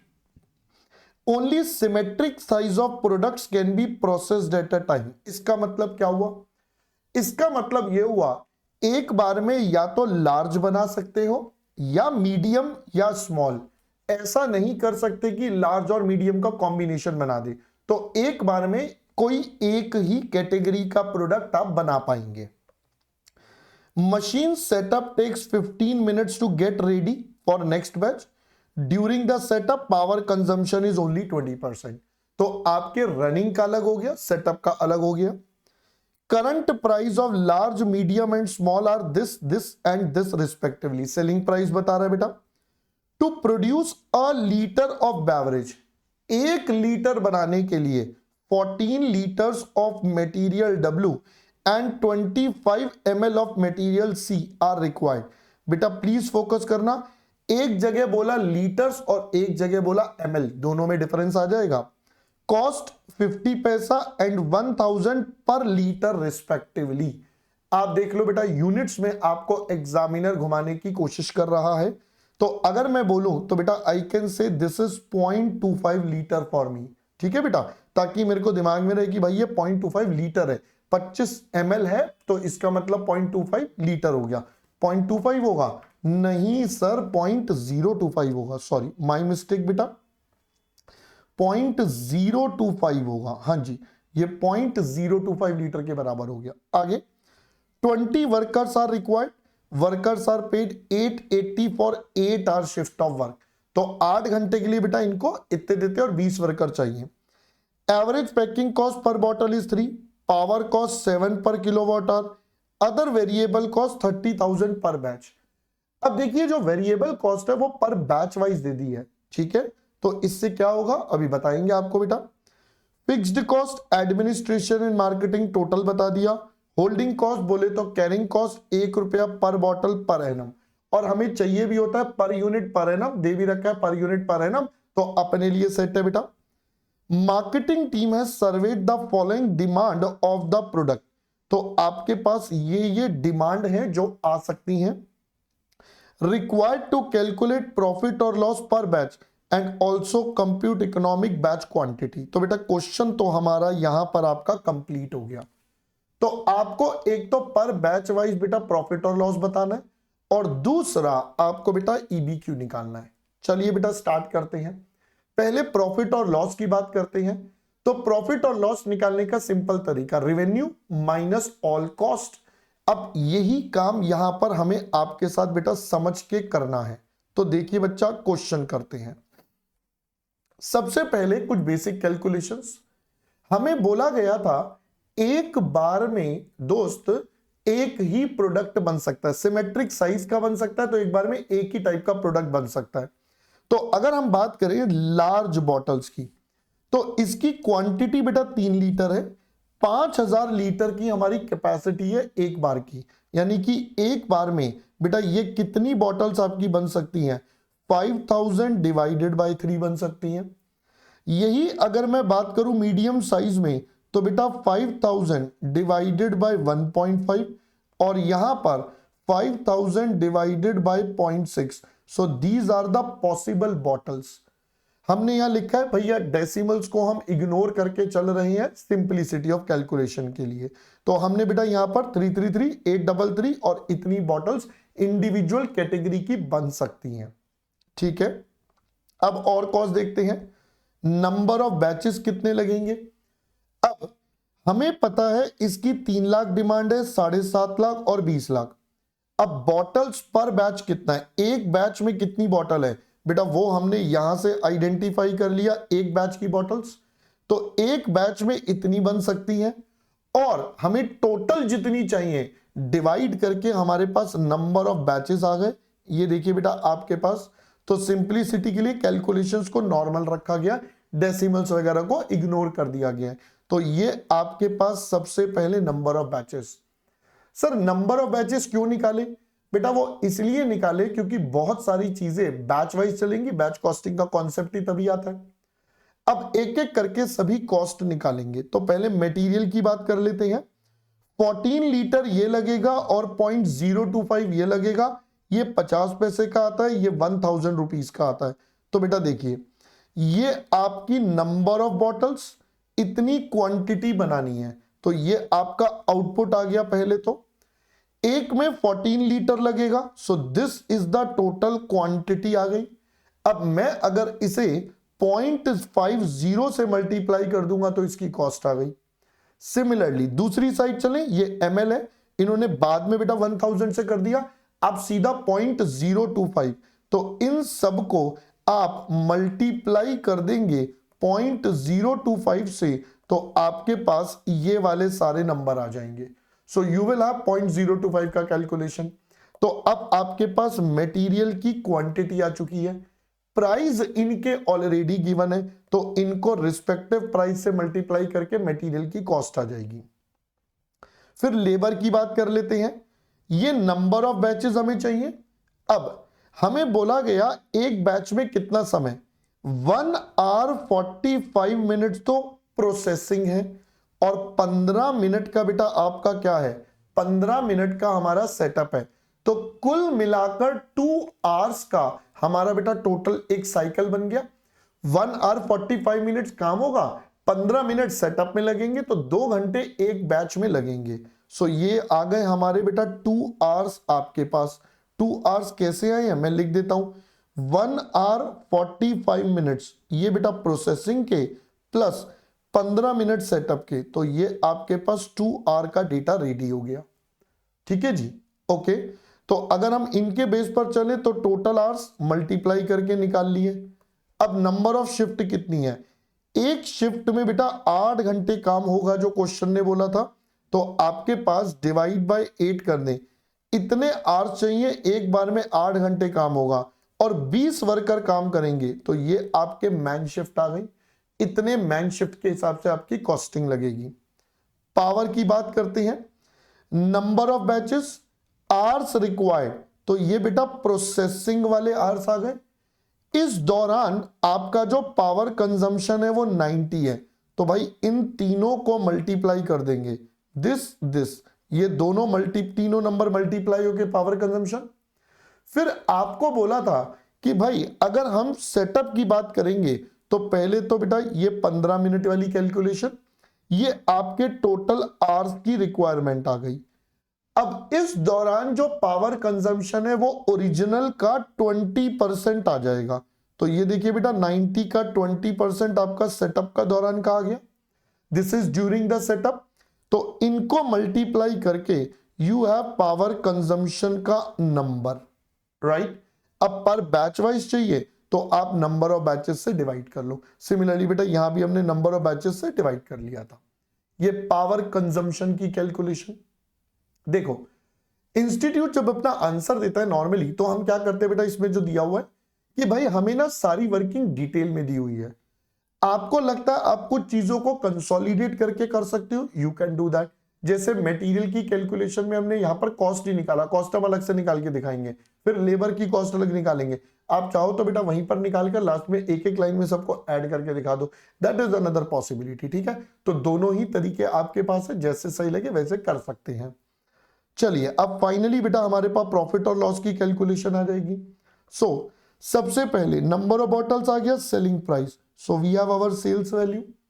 अब एक एक करके कॉस्ट, तो देखिए मैंने आपको बताया था क्वांटिटी को 50 पैसा से मल्टीप्लाई कर दिया तो ये W की कॉस्ट, और दूसरे वाले को 1000 से करेंगे तो बेटा दूसरी कॉस्ट, ये टोटल मटेरियल कॉस्ट आ गई आपके पास। E और F का टोटल करके बेटा we have material cost. Labour के लिए हमने बेटा यहां पर आपके साथ ऑलरेडी कैलकुलेशन करा था, ये देखिए बेटा मैन शिफ्ट आपके साथ निकाले थे।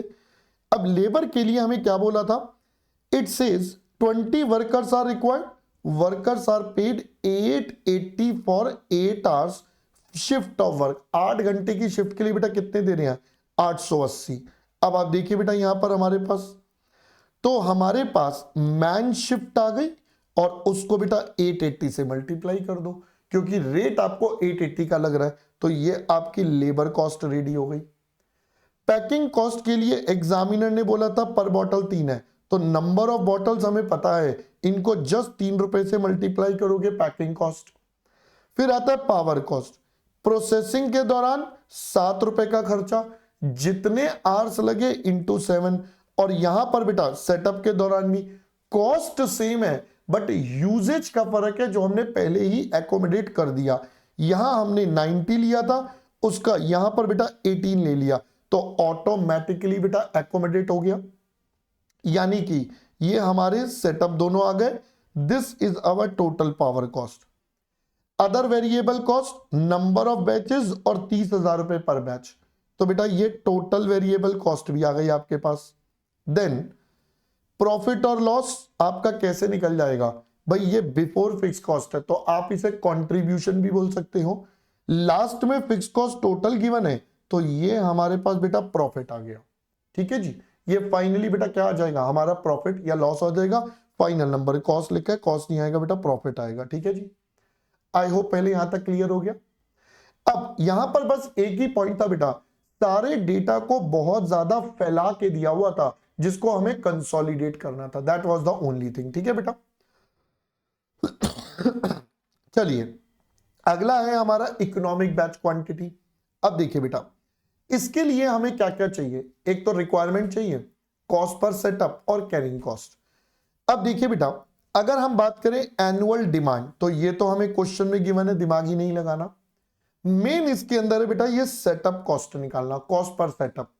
अब कॉस्ट पर सेटअप में क्या क्या आएगा, एक तो बेटा पावर कॉस्ट आ जाएगी, जो आपको पर बैच निकाला था 7 रुपए से मल्टीप्लाई कर दो, ये आपका पावर का कॉस्ट आ गया। साथ साथ इन्होंने माना है कि अदर वेरिएबल कॉस्ट को भी हम क्या मान के चल रहे हैं बेटा, पार्ट ऑफ सेटअप कॉस्ट, क्योंकि क्वेश्चन में वो गिवन था बेटा आपके पास पर बैच वाइज, ये पर बैच वाइज था, इसीलिए इसको सेटअप कॉस्ट का पार्ट मान के चल रहे हैं। तो ये अदर वेरिएबल कॉस्ट इन दोनों का टोटल कर देंगे तो ये हमारे पास क्या आ गया बेटा, setup cost. Holding cost question में 1 रुपए आपको गिवन था, ये बेटा ऑलरेडी 1 पर बॉटल पर एनम था, यहां कोई दिक्कत नहीं है। तो अब EBQ आप तीनों का निकाल सकते हैं। तो ये क्वेश्चन मैं कह सकता हूं यस इंस्टीट्यूट ने बड़ा ही अच्छा डाला, जिसमें डिटेलिंग डाल दी छोटी छोटी चीजों की, जो नॉर्मली आपको कई चैप्टर्स में देखने को मिल जाती है।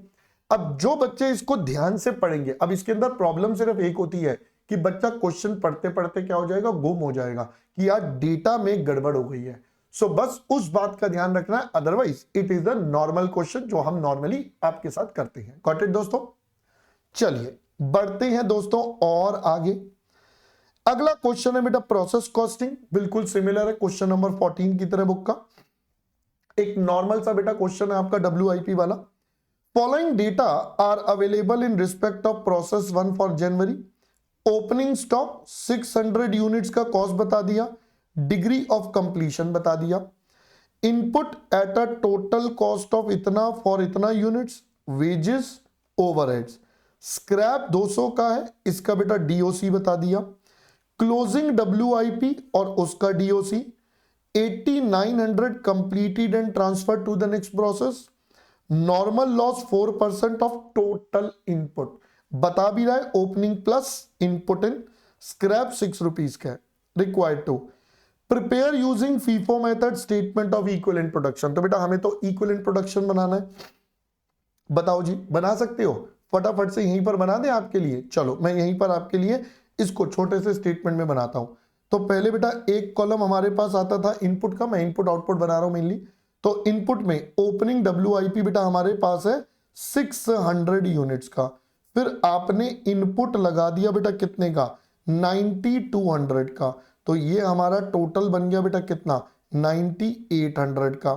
अब हम बात कर लेते हैं हमारे आउटपुट की। तो मैंने आपको तरीका बताया था, पहले ओपनिंग एज इट इज, फिर इंट्रोड्यूस्ड एंड कंप्लीट, ये हो जाएगा कंप्लीट एंड ट्रांसफर। तो आपको बता दिया बेटा 8900 आपके कंप्लीट एंड ट्रांसफर है, तो यानी कि ये आपका 8300 हो गया। फिर इसमें जुड़ेगा नॉर्मल लॉस, एबनॉर्मल और आपका क्लोजिंग WIP, और ये टोटल बेटा 9800।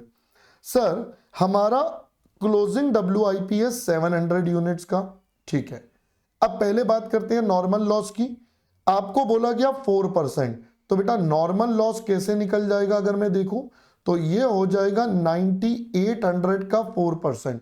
तो भाई अगर कैलकुलेट करें, ओहो मजा आ गया सर कैसे, मैंने कहा बताता हूं, ये आता है 392, जबकि हमारा बेटा लॉस कितना है एक्चुअली में 200, तो इसका मतलब बाकी का बेटा 192 एबनॉर्मल गेन बन गया इस क्वेश्चन में। सो this is the question with abnormal gain. ये आपके पास बेटा इनपुट आउटपुट का डेटा है। अब इसके केस में बैलेंस DOC ये 100%, ये तो टोटल है, नॉर्मल लॉस हमेशा 0, एबनॉर्मल लॉस सारा 100%, और क्लोजिंग का बेटा DOC क्लोजिंग का DOC आपको ये गिवन है। तो इन वैल्यूज पर बेटा आपको कैलकुलेशंस करनी है, तो आपका इक्विवेलेंट प्रोडक्शन तैयार है। ये देखिए बेटा, ये 98, 98, 192, 392, 783, 600, इसका बेटा बैलेंस ले लिया, तो यहां 0, 40, 40, ये आपका आता ही 100 पर है। क्लोजिंग WIP बेटा DOC पर, नॉर्मल लॉस इज ऑलवेज 0, और ये सारा 100 पर। तो हमारा first part of the question बेटा कंप्लीट हो गया, विच इज आपको इक्विवेलेंट प्रोडक्शन बनाना था using FIFO method. Done. Next it says prepare statement of cost. तो बेटा कॉस्ट कैसे बनेगी, अब क्योंकि फीफो चल रहा है तो ओपनिंग की वैल्यू नहीं लेनी, मटेरियल लिया, स्क्रैप माइनस करा, ये कॉस्ट आ गई, equivalent units cost per unit, labour और ओवरहेड्स बेटा डायरेक्टली क्वेश्चन में गिवन है, डिवाइड करके आ गया, देन यू हैव टोटल। आपने टोटल निकालना है तो निकाल लीजिए, वरना ये आपका मेन आंसर है। थर्ड पार्ट में कहता है calculate cost of closing WIP। आपको बेटा क्लोजिंग WIP की वैल्यू निकालनी है, तो आपके पास कॉस्ट पर यूनिट है, आपके पास बेटा इसका इक्विवेलेंट यूनिट्स है, मल्टीप्लाई कर लीजिए।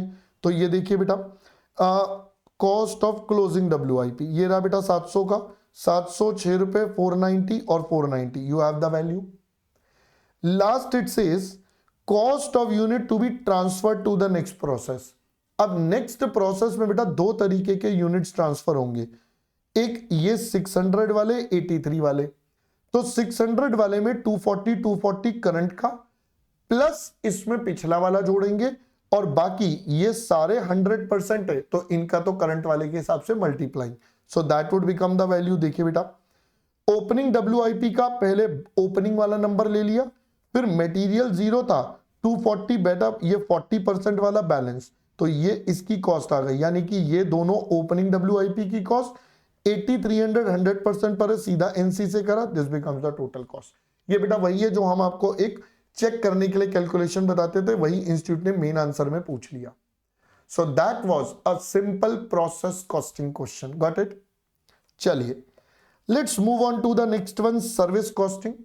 बिल्कुल सिमिलर क्वेश्चन, क्वेश्चन नंबर 26 बेटा हमारी बुक में, बिल्कुल सेम क्वेश्चन। ये अभी कुछ टाइम पहले भी RTP में आया था, एक अच्छा क्वेश्चन है बेटा। आपको बोलता है LMV private limited operates cab और car rental service in Delhi NCR, provides its service to the offices of Noida, Gurugram and Faridabad. At present, it operates CNG fueled cars, but is also considering to upgrade these into EV. Following details related with the owning of CNG and EV are as tabulated below. तो CNG car लें या EV लें बेटा, दोनों का data आपको दे दिया है। परचेज प्राइस, सब्सिडी आपके पास है, यानी कि आपकी कॉस्ट में से माइनस हो जाएगी। लाइफ ऑफ द कार, इसकी रेजिडुअल वैल्यू, माइलेज कितनी है। अब ईवी के केस में चार्जिंग वाइज होता है, सो ये बोलता है 240 किलोमीटर पर चार्ज है, जबकि ये 20 किलोमीटर पर केजी लगेगा। इलेक्ट्रिसिटी कंजम्पशन एक बार में 30 किलोवाट आवर का लगेगा। सीएनजी का कॉस्ट इतना है, ये पर कॉस्ट इतना है, तो यानी कि एक बार चार्ज करने का कॉस्ट बेटा ये हो जाएगा हमारे पास, simply stating. Annual maintenance, insurance, tyre replacement, battery replacement, ये सब आपको खर्चे बता रहा है। Apart from above following are the additional. Average distance covered by a car 1500 kilometre, driver की सैलरी, गैरेज रेंट, सारे नॉर्मल खर्चे बता रहे हैं। Approach by the management for calculation for consultation on the two options.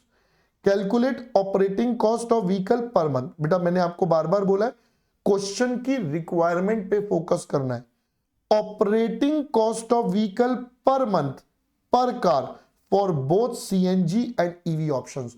तो आपको दोनों के लिए बेटा ये कैलकुलेशंस करनी है, पर मंथ और पर कार। हमने कहा चलिए सर स्टार्ट करते हैं बेटा कैलकुलेशंस। तो देखिए अब इंस्टीट्यूट ने यहां पर जो सॉल्यूशन दिया बेटा हमें, वो कैसे दिया है सर, हमें ना पहले अलग अलग एलिमेंट कैलकुलेट करवा दिए। आप चाहो तो बेटा इनको डायरेक्टली भी कर सकते हो। मैंने क्लास में आपको शायद डायरेक्टली वाला करवाया था, कंबाइन करके कंसोलिडेट करके, जब हमने इस क्वेश्चन को डिस्कस करा था, तो आप वैसे भी कर सकते हो। यहां पर इंडिविजुअली एलिमेंट को कैलकुलेट करा गया है। तो अगर हम देखें सबसे पहले डेप्रिसिएशन की कैलकुलेशन, कॉस्ट आपके पास है सब्सिडी माइनस रेजिडुअल वैल्यू, ये डेप्रिशिएबल वैल्यू, ये लाइफ ऑफ द कार है, तो एनुअल डेप्रिसिएशन आपके पास आ गया और ऑपरेटिंग कॉस्ट आ गया। भाई मैं इसको सीधा सीधा कैलकुलेट करके ऐसे लिख दूंगा, 9,20,000 माइनस 95,000 का स्क्रैप, कितने ईयर्स में अमोर्टाइज, 15 ईयर्स में, और मुझे एक महीने का चाहिए। सिंपल। तो पूरा वर्किंग नोट ना बनाकर हम इसको एक लाइन में भी लिख सकते हैं।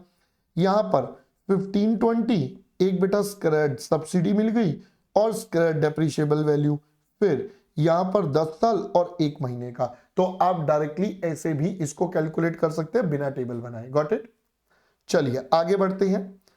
इलेक्ट्रिसिटी या फ्यूल कंजम्पशन, भाई डिस्टेंस दोनों ने 1500 किलोमीटर चलना है, माइलेज आपकी 20 है, तो आपका बेटा क्वांटिटी कितना लगेगा, ये कंजम्पशन का कॉस्ट आपको बता दिया।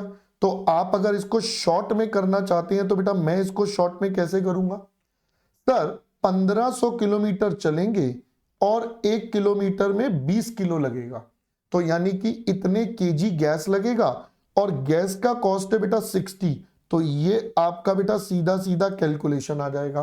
तो अगर हम करेंगे तो बेटा ये आपके पास आता है 4500, एक लाइन में सीधा आंसर।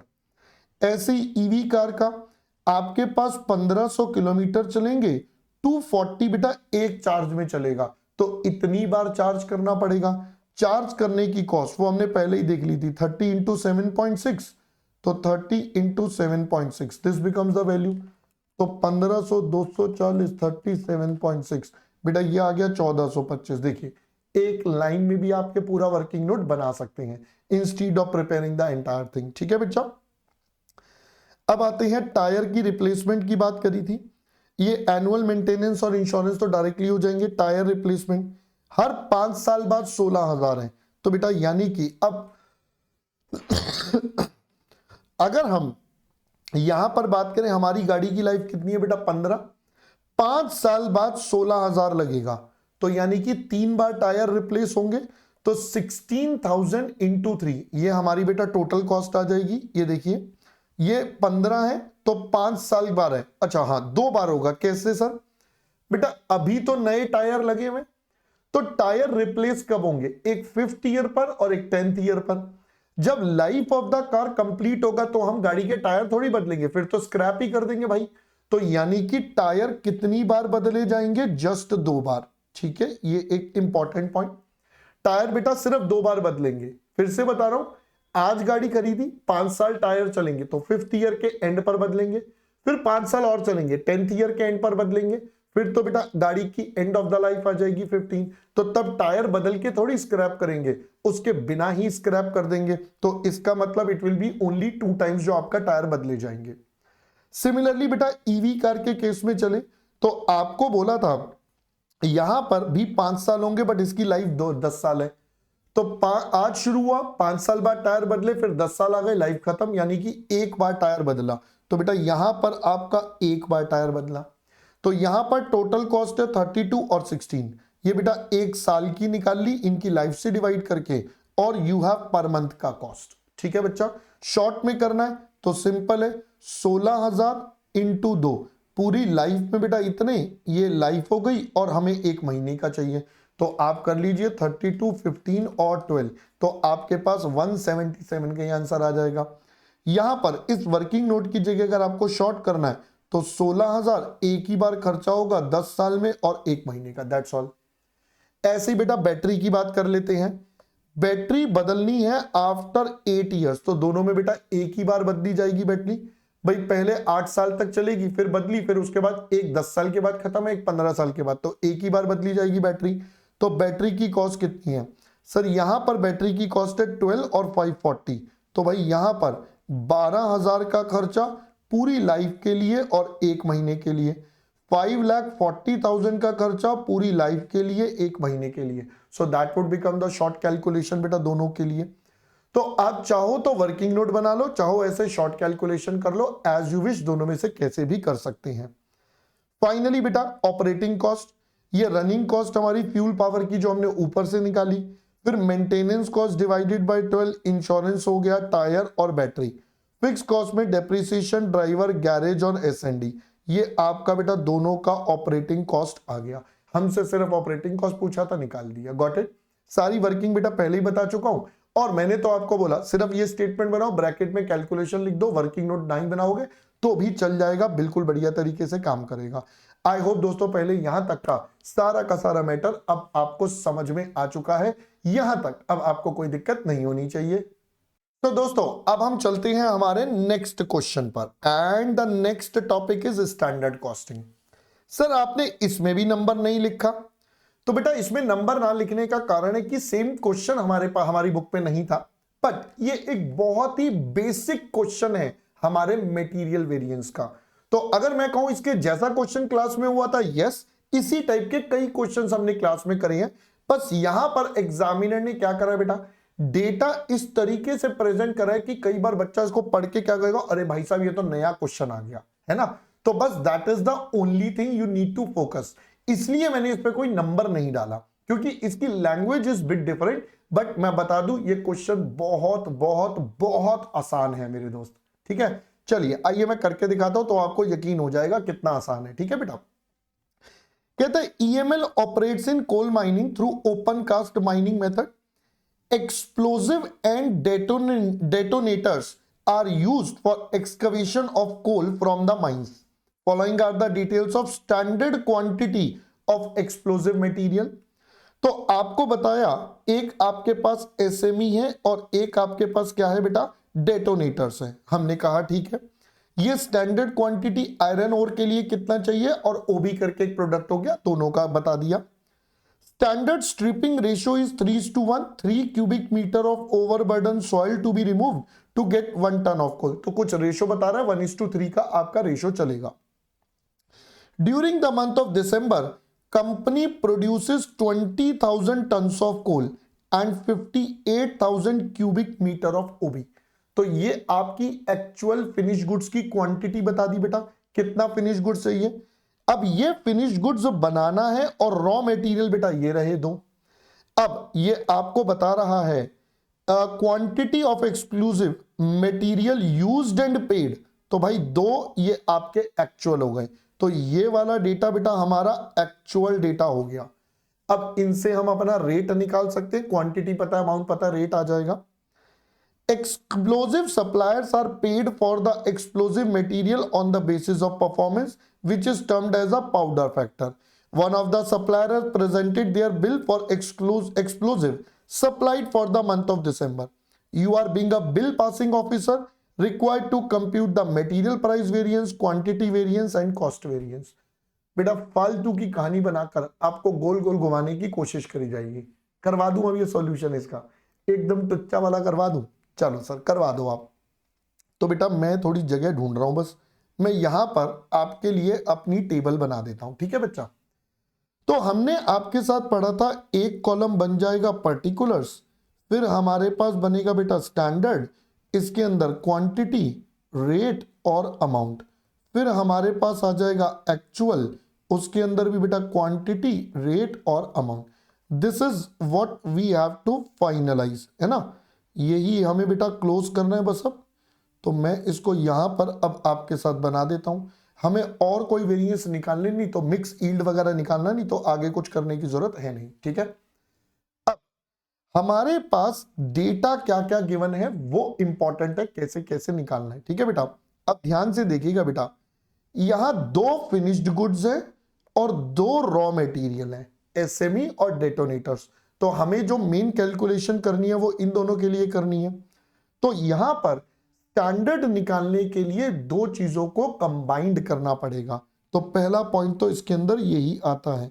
तो पहले मैं एसएमई की बात करता हूं। आउटपुट की बात करूं तो आउटपुट हमें बता दिया बेटा 58,000 और 20,000। तो यानी कि मेरे पास आउटपुट की अगर मैं बात करूं तो एक हो गया बेटा 20,000 और एक है आपका 58,000। यही हमारा स्टैंडर्ड भी बनेगा 20,000 एंड 58,000। तो अब देखिएगा बेटा, अगर मैं पहले एसएमई की बात करूं, आयरन ओर में लगता है 2.4 kg। आयरन ओर बेटा 20,000 था, तो ये इसके बेस पर स्टैंडर्ड आ गया। तो 20,000 इंटू 2.4, तो एक तो हमारे पास ये वाला आ गया 20,000 2.4 प्लस दूसरा प्रोडक्ट है बेटा ओबी। आपका ओबी बना 58,000, एक में लगता है 1.9, तो 58,000 इंटू 1.9 एक आ गया। तो बेटा ये आपके पास बन गया आपका टोटल रॉ मटेरियल। तो अगर हम करेंगे तो 20,000 2.4, 58,000 1.9, कुल मिलाकर आता है बेटा 1,58,200। स्टैंडर्ड रेट जो हमारे पास है वो 40 रुपए का है, तो बेटा 40 रुपए का रेट हो गया। मैं मल्टीप्लाई कर दूं तो 63,28,000 इसका स्टैंडर्ड बेटा रेडी हो गया। इसका अब हम बात करते हैं बेटा डेटोनेटर की, बिल्कुल इसी के अकॉर्डिंगली। वहां पर दोनों में दो दो पीस लग रहे हैं, तो इसका मतलब इसकी कैलकुलेशन 20,000 इंटू 2, 58,000 इंटू 2। तो अगर हम करेंगे बेटा तो हमारे पास आता है 1,56,000। इसका रेट है बेटा 20 रुपए पर पीस के हिसाब से। तो हमारी कैलकुलेशन आती है बेटा 15620, ये आ जाएगा दोस्तों 31,20,000। काम हो गया बेटा खत्म। यहां पर इधर चलते हैं अब एक्चुअल पर। एक्चुअल आपको बताया 167,200, ये है बच्चा 167,200। 63,53,600, 63,53,600 बेटा डिवाइड करके रेट आ जाएगा। सिमिलरली दूसरा ले लेते हैं 118,400, 118,400 और अमाउंट हो जाएगा 24,27,200। This is 24,27,200। इन दोनों को भी डिवाइड कर देंगे। तो अगर मैं यहां पर डिवाइड करूं, दिस इज 20.50, ओहो ठीक है जी। और 63, 53, 600, 167, 200, ये बेटा 38। तो अब हमारे पास बेटा टेबल तैयार है। अब जैसी कैलकुलेशन करनी है वैसी कर सकते हैं। आइए अब मैं दिखा देता हूं आपको calculation. Price variance, price variance क्या होता है बेटा? कितने पर खरीदना चाहिए था, कितने पर खरीदा, जो खरीदा। 40, 38, 67, 200। चेक कर लीजिए बेटा, 40, 38, 167, 200। सिमिलरली बेटा दूसरे वाले का आ गया, काम खत्म हो गया।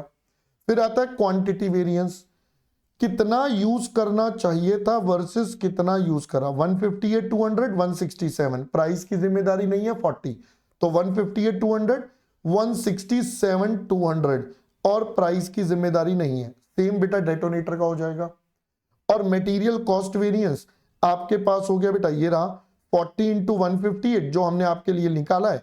देख लीजिए 6328, 6353। दिखा देता हूं बेटा, 6328, 6353, इन दोनों का डिफरेंस आपके पास आ गया। तो ये बेटा आपका प्राइस वेरिएंस। अब अगर मैं ध्यान से देखूं तो बेटा ये क्वेश्चन तो कुछ था ही नहीं, बिल्कुल सिंपल सा था। देखा, मैंने आपको बोला ना, बस इंग्लिश पढ़ते हुए इसमें दिक्कत आ जाती है, वरना तो ये बहुत ही सिंपल सा क्वेश्चन आपके पास रेडी हो जाता है। Got it? चलिए, that's brings us to the conclusion of standard costing as well. Marginal costing बेटा बिल्कुल सेम क्वेश्चन, क्वेश्चन नंबर 13 काफी बार पूछा जा चुका है आरटीपी में, एक बहुत ही बेसिक सा क्वेश्चन है, बार बार पूछा गया है। तो इस क्वेश्चन में बेटा आपको सबसे पहले तो वेरिएबल और फिक्स्ड का ब्रेकअप दे दिया। अब अगर हम ध्यान से देखें तो पहले 4 आइटम का लिंक आपको सीओजीएस से दिया, फिर सीओएस से दिया, और हमें बेटा पिछली बार का सेल्स का क्वांटिटी और प्राइस भी बता दिया। अब इसके बेस पर हमें बेटा ये सारी चीजें निकालनी है। ये सारी चीजें निकालने के लिए पहले हमें अपना सीओजीएस और सीओएस निकालना पड़ेगा।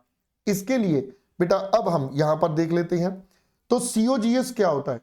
COGS is material plus labour plus overheads plus admin overheads, ये सारे मिलाकर हो जाएंगे।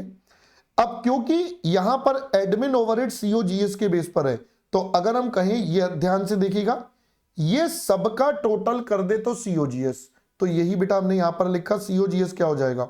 मटेरियल में से 0.3 सीओजीएस आ गया, लेबर बेटा कितना है 0.15 सीओजीएस है, ओवरहेड्स 0.1 है, प्लस इसका फिक्स्ड पार्ट आ गया और इसमें इसका फिक्स्ड पार्ट जोड़ दिया।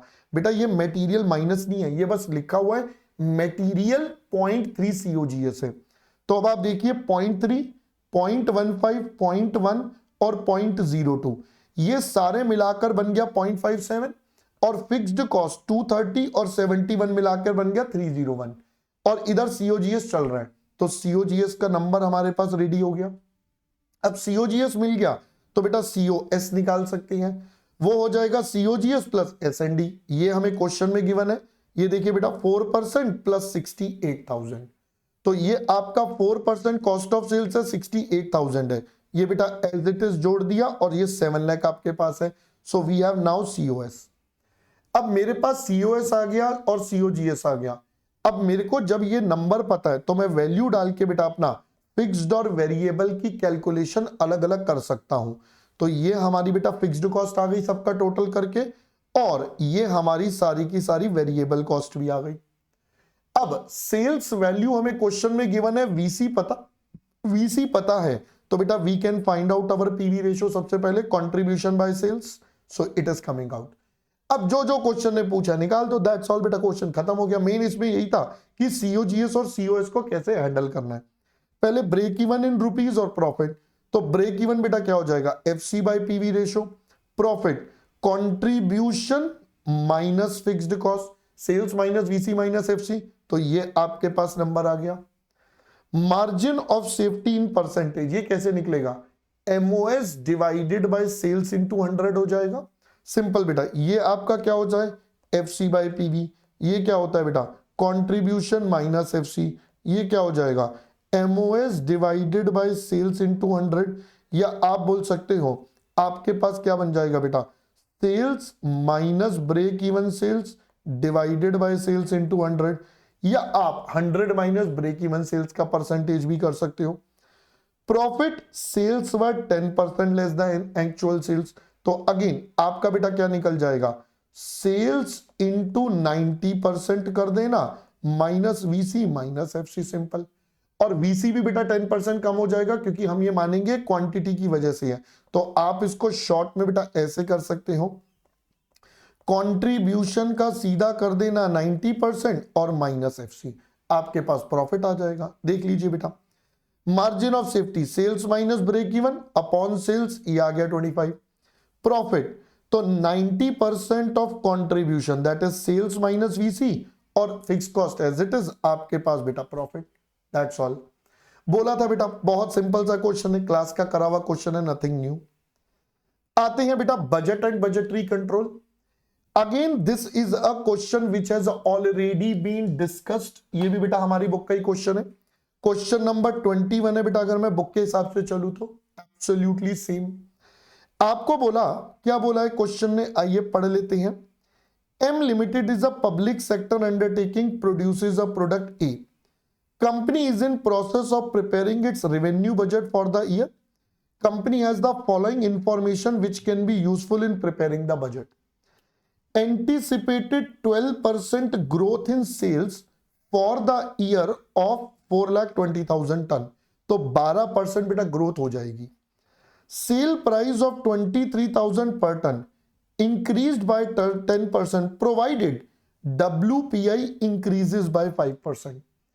अगर तो WPI 5% बढ़ेगा तो ये बढ़ेगा, वरना नहीं बढ़ेगा। अब चेक कर लेते हैं WPI कितना है, तो प्रोजेक्टेड इंक्रीजेस 4, तो मतलब मेरे लिए ये इररेलेवेंट डेटा हो गया बेटा, जबरदस्ती कंफ्यूज करने के लिए दिया है। To produce 1 ton of product A 2.3 ton of raw materials are required, raw material cost इतना, प्राइस विल इंक्रीज बाय 10 अगर ये बढ़े, तो बेटा इसका रेलिवेंस ही नहीं है क्योंकि WPI बढ़ा ही नहीं है। Next, total of 6,000 employees work, company works 26 days. 85% of employees are permanent and getting salary as per 5-year wage agreement. Earnings per man shift means an employee cost for a shift of 8 hours 3,000 excluding terminal benefit. New wage agreement will be implemented from July and expected that 15% increase in pay will be given। अब देखिए बेटा, ये आपका 1 जुलाई में implement हो रहा है, तो उससे पहले पुराना वाला रहेगा, उसके बाद आपकी सैलरी बेटा इंक्रीज होंगी। तो यहां पर एक टाइम बता दिया स्पेसिफिकली। एक काम करते पहले पढ़ लेते, पूछा क्या है। You are being an associate, prepare revenue budget for the year and also show the profit और लॉस। तो चलिए बेटा एक एक करके सारी आइटम्स को साथ साथ देखते भी चलते हैं ताकि आपको बाद में दिक्कत ना आए। तो सेल्स वॉल्यूम बेटा 420, यहां 12% बढ़ गया, ये तो क्लियर है। सेलिंग प्राइस बेटा सेम रहेगा, ये हम डिस्कस कर चुके हैं, क्योंकि एग्जामिनर ने बोला था WPI 4 बढ़ा, 5 बढ़ता तो ये 10% का जंप आता, नहीं बढ़ा तो 23 रहेगा। हमने कहा ठीक है सर। फिर रॉ मटेरियल की बात कर लेते हैं। एक प्रोडक्ट में 2.3 और ये प्राइस बेटा 4500 ही रहेगा। तो आप देख लीजिए बेटा, आपने डायरेक्टली करना है तो डायरेक्टली कर लो, 420 इंटू 2.3 और इंटू प्राइस, तो आप इन तीनों को मल्टीप्लाई करके दिस इंटू आपके पास 2.3 और मल्टीप्लाई दिस, आपके पास डायरेक्टली आ जाएगा कॉस्ट ऑफ रॉ मटेरियल। तो ये हमारा रॉ मटेरियल का कैलकुलेशन क्लियर। अब उसके बाद अब आते हैं बेटा वेजेस पर। वेजेस में पहले तो बोला 6000 एम्प्लॉइज हैं, 26 दिन काम करेंगे, हमने कहा ठीक है। अब नया कॉन्ट्रैक्ट 1 जुलाई से होगा, 15% इंक्रीज इन वेजेस बढ़ेगा। आगे बेटा वेजेस के लिए भी और भी बोला है। कैजुअल एम्प्लॉइज यानी कि जो बाकी 15% बच गए, 85% तो फिक्स्ड है, इसमें से बाकी के 15% क्या हो गया, उनको डेली वेज मिलती है। Wages linked to CPI, present CPI इतना, एक्सपेक्टेड टू बी इतना इन इतना, तो यानी कि बेटा ये बढ़ेगा तो आपका वेजेस इसमें भी बढ़ेगा। देखते हैं बेटा वेजेस का कैलकुलेशन यहां पर। पहले कैजुअल एम्प्लॉइज की बात कर लेते हैं। ये 15% वर्कर हो गए यानी कि 900 एम्प्लॉइज। अब 900 एम्प्लॉइज का डेटा क्या रहेगा भाई, 26 दिन काम करेंगे और इनको पर डे 850 मिल रहा है।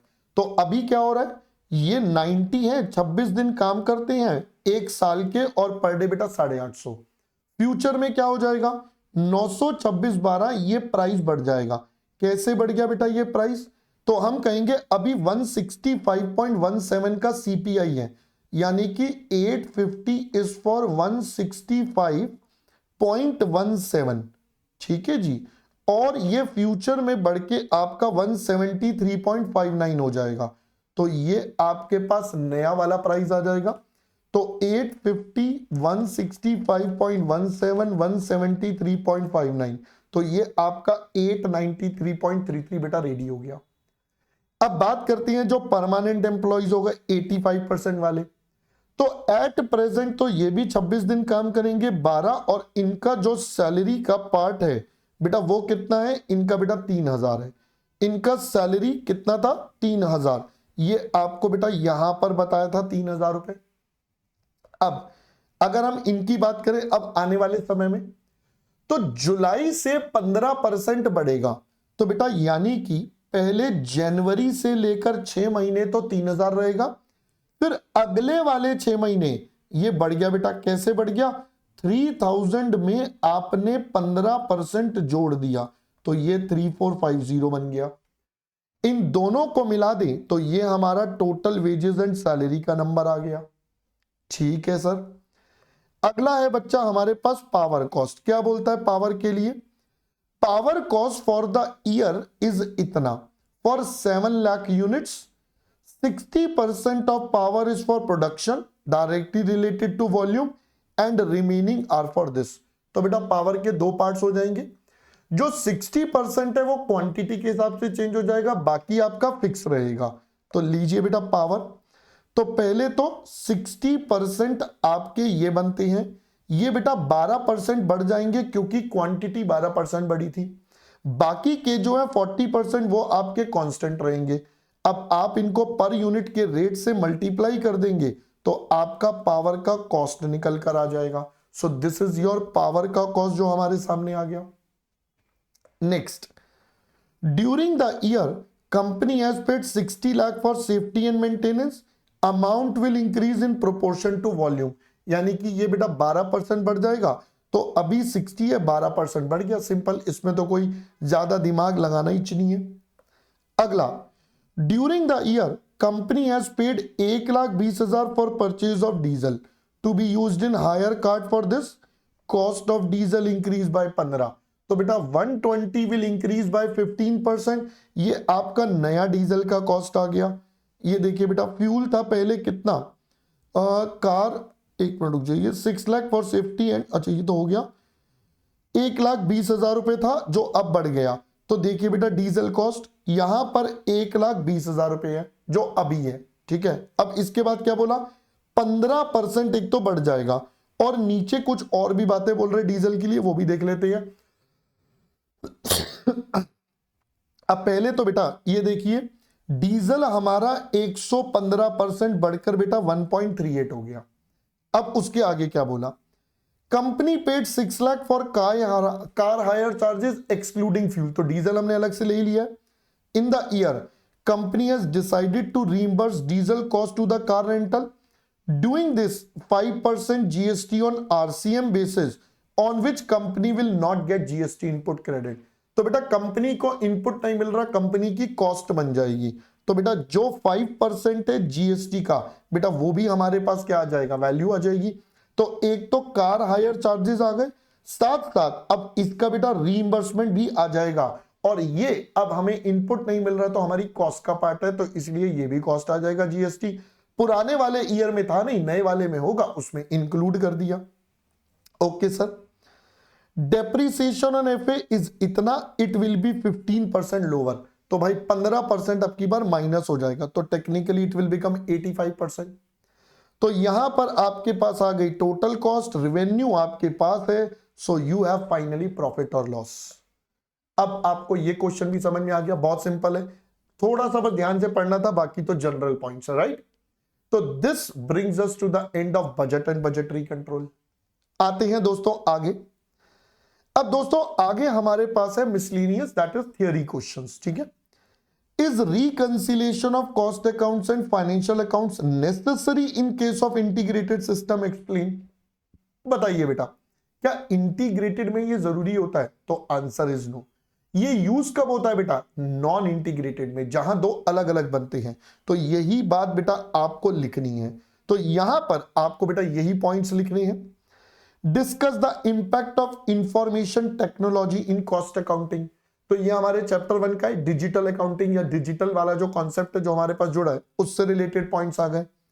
Difference between controllable and uncontrollable cost आपके पास आ गया। जो भाई एक पर्टिकुलर लेवल या अथॉरिटी पे कंट्रोल कर सके दैट इज कंट्रोलेबल, वरना बाकी उस लेवल के लिए क्या बन जाएगा? अनकंट्रोलेबल। इन दोनों में बहुत ही थिन लाइन ऑफ बाइफर्केशन होता है। जैसे एक फैक्ट्री का जो मैनेजर है वो फैक्ट्री के रेंट पर कंट्रोल नहीं कर सकता, तो उसके लिए वो अनकंट्रोलेबल है। बट कॉर्पोरेट लेवल पर या हेड ऑफिस लेवल पर फैक्ट्री का रेंट क्या बन जाएगा? कंट्रोलेबल। तो ये चीज हमेशा एक पर्टिकुलर लेवल ऑफ अथॉरिटी के हिसाब से देखी जाएगी। Last, how apportionment of joint cost up to the point of separation among the joint product using market value at the point of separation and NRV is done। तो आपको बेटा यहां पर दोनों के दोनों मेथड्स एक्सप्लेन करनी है। ठीक है बेटा, तो ये जनरल पॉइंट्स है, क्वेश्चंस है आपके पास कि भाई आपको यहां पर जो आपको आंसर्स लिखने हैं। ठीक है बेटा, इसमें कुछ ऐसा टेक्निकल तो है नहीं। ठीक है जी, चलिए। तो with this it brings us to the conclusion of the session बेटा। अब अगर हम अपने आरटीपी का एक फाइनल ओवरव्यू लें तो आई वुड से ऑलमोस्ट सारे के सारे क्वेश्चंस हमने ऑलरेडी करे हुए थे, चाहे वो आपके बजट के हो, स्टैंडर्ड हो, कोई भी टॉपिक हो। हाँ, एक batch costing was a different question, otherwise उसके अलावा सारे क्वेश्चन हमने आपके साथ ऑलरेडी क्लास में कवर करे हुए हैं। आई होप दोस्तों अब ये आरटीपी देखकर थोड़ा कॉन्फिडेंस लेवल और शूट अप होगा आप सब बच्चों का। अब आपको और मेहनत कर डालनी है। जो थोड़ी बहुत अभी कमी रह गई थी उसको अपनी प्रैक्टिस से और इंप्रूव करिए और लाइफ में आगे बढ़िए। क्योंकि बेटा मैं हमेशा एक ही बात बोलता हूं, क्या अंत में सिर्फ पढ़ाई काम आऊगी। तो अब आप पढ़ते रहें और जीवन में अपने आगे बढ़ते रहें। ठीक है, चलो, all the best for your final preparation. Bye bye दोस्तों।